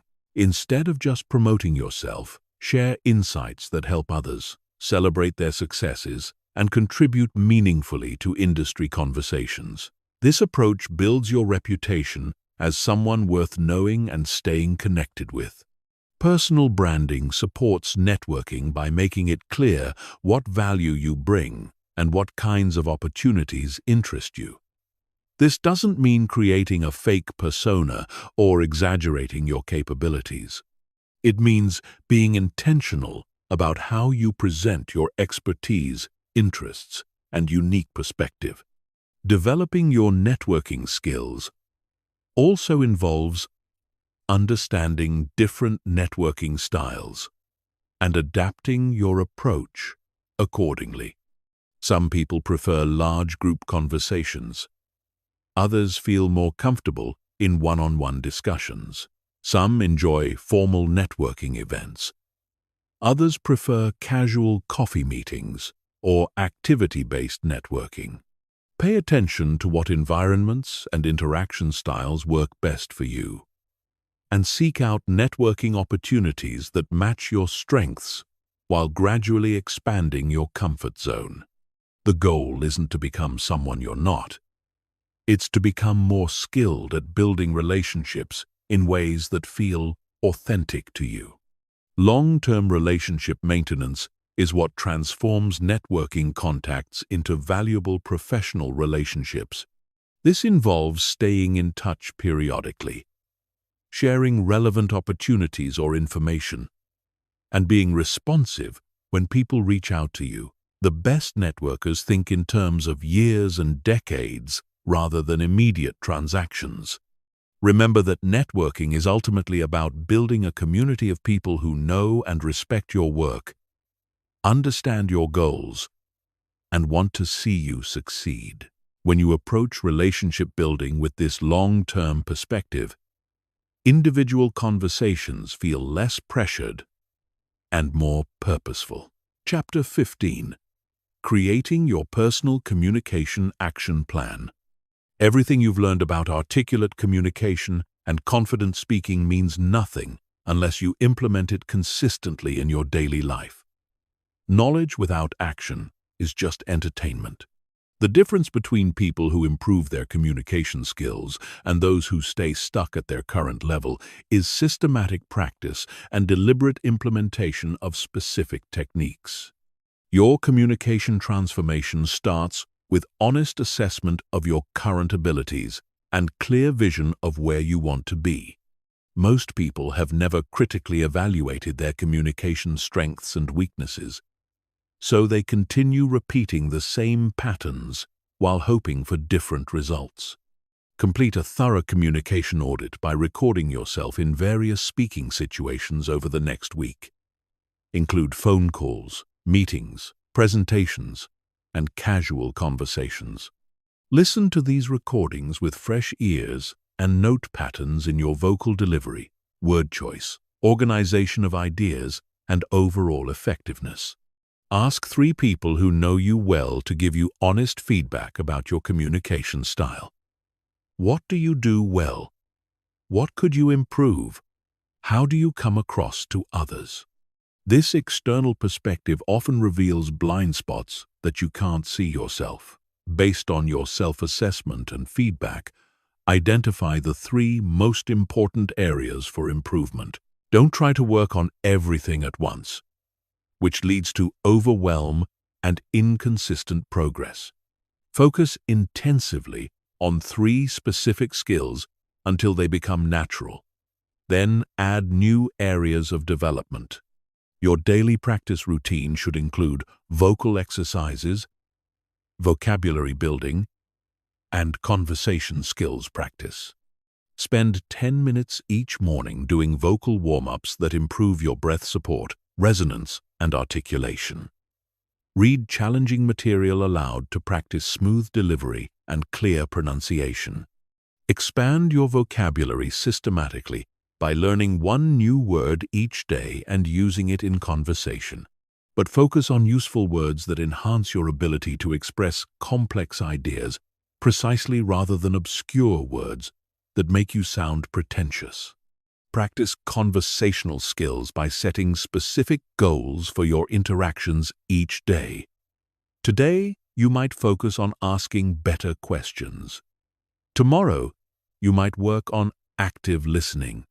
Next week, you might practice managing difficult conversations with more skill and composure. Join speaking organizations like Toastmasters or similar groups where you can practice public speaking in a supportive environment. These organizations provide structured feedback, regular speaking opportunities, and a community of people working on similar skills. Create accountability systems that ensure consistent progress rather than sporadic effort. Partner with someone who's also working on communication skills and commit to weekly check-ins about your practice and progress. Set specific, measurable goals and track your improvement over time. Document your communication successes and challenges in a learning journal. After important conversations, presentations, or meetings, write brief notes about what went well, what you could improve, and what you learned. This reflection process accelerates learning and helps you identify patterns in your development. Seek out increasingly challenging communication opportunities that stretch your abilities without overwhelming you. Volunteer to present at team meetings. Join committees that require facilitation skills, or take on projects that involve persuading or influencing others. Address your specific communication fears systematically rather than avoiding situations that make you uncomfortable. If you're afraid of public speaking, start with very small, low-stakes presentations and gradually work up to larger, more important speaking opportunities. Develop your personal communication style rather than trying to imitate someone else's approach. Study communicators you admire and learn from their techniques, but adapt these techniques to fit your personality, values, and natural strengths. Your personal communication action plan should include both short-term and long-term goals. In the next 30 days, focus on implementing one specific technique from each major area: vocal delivery, body language, conversation skills, and presentation abilities. Over the next 90 days, tackle more complex skills like handling difficult conversations, building rapport with different personality types, and managing speaking anxiety. These skills require more time to develop, but create lasting transformation in your communication effectiveness. Your one-year vision should include specific communication outcomes you want to achieve: leading presentations with confidence, navigating difficult conversations skillfully, building stronger professional relationships, or communicating with greater influence and impact in your field. Remember that communication skill development is a lifelong journey rather than a destination. Even the most skilled communicators continue learning, practicing, and refining their abilities throughout their careers. The goal isn't perfection. It's continuous improvement and increasing effectiveness. Stay motivated during challenging phases of development by focusing on the real-world benefits of better communication. Better relationships, increased influence, greater career opportunities, and improved confidence in all areas of life are the natural results of investing in your communication skills. The most important insight you can carry forward is that confident, articulate communication is a choice you make in every interaction. You don't have to wait until you feel ready or until you've perfected every technique. You can choose to speak with intention, listen with focus, and communicate with purpose, starting right now. Every conversation is an opportunity to practice these skills. Every presentation is a chance to demonstrate your growing capabilities. Every difficult interaction is a chance to apply what you've learned and build evidence that you can handle whatever communication challenges come your way. Your voice matters. Your ideas deserve to be heard. Your communication skills will determine how effectively you can share your knowledge, influence positive change, and build the relationships that create a meaningful, successful life. The time to start implementing everything you've learned is now.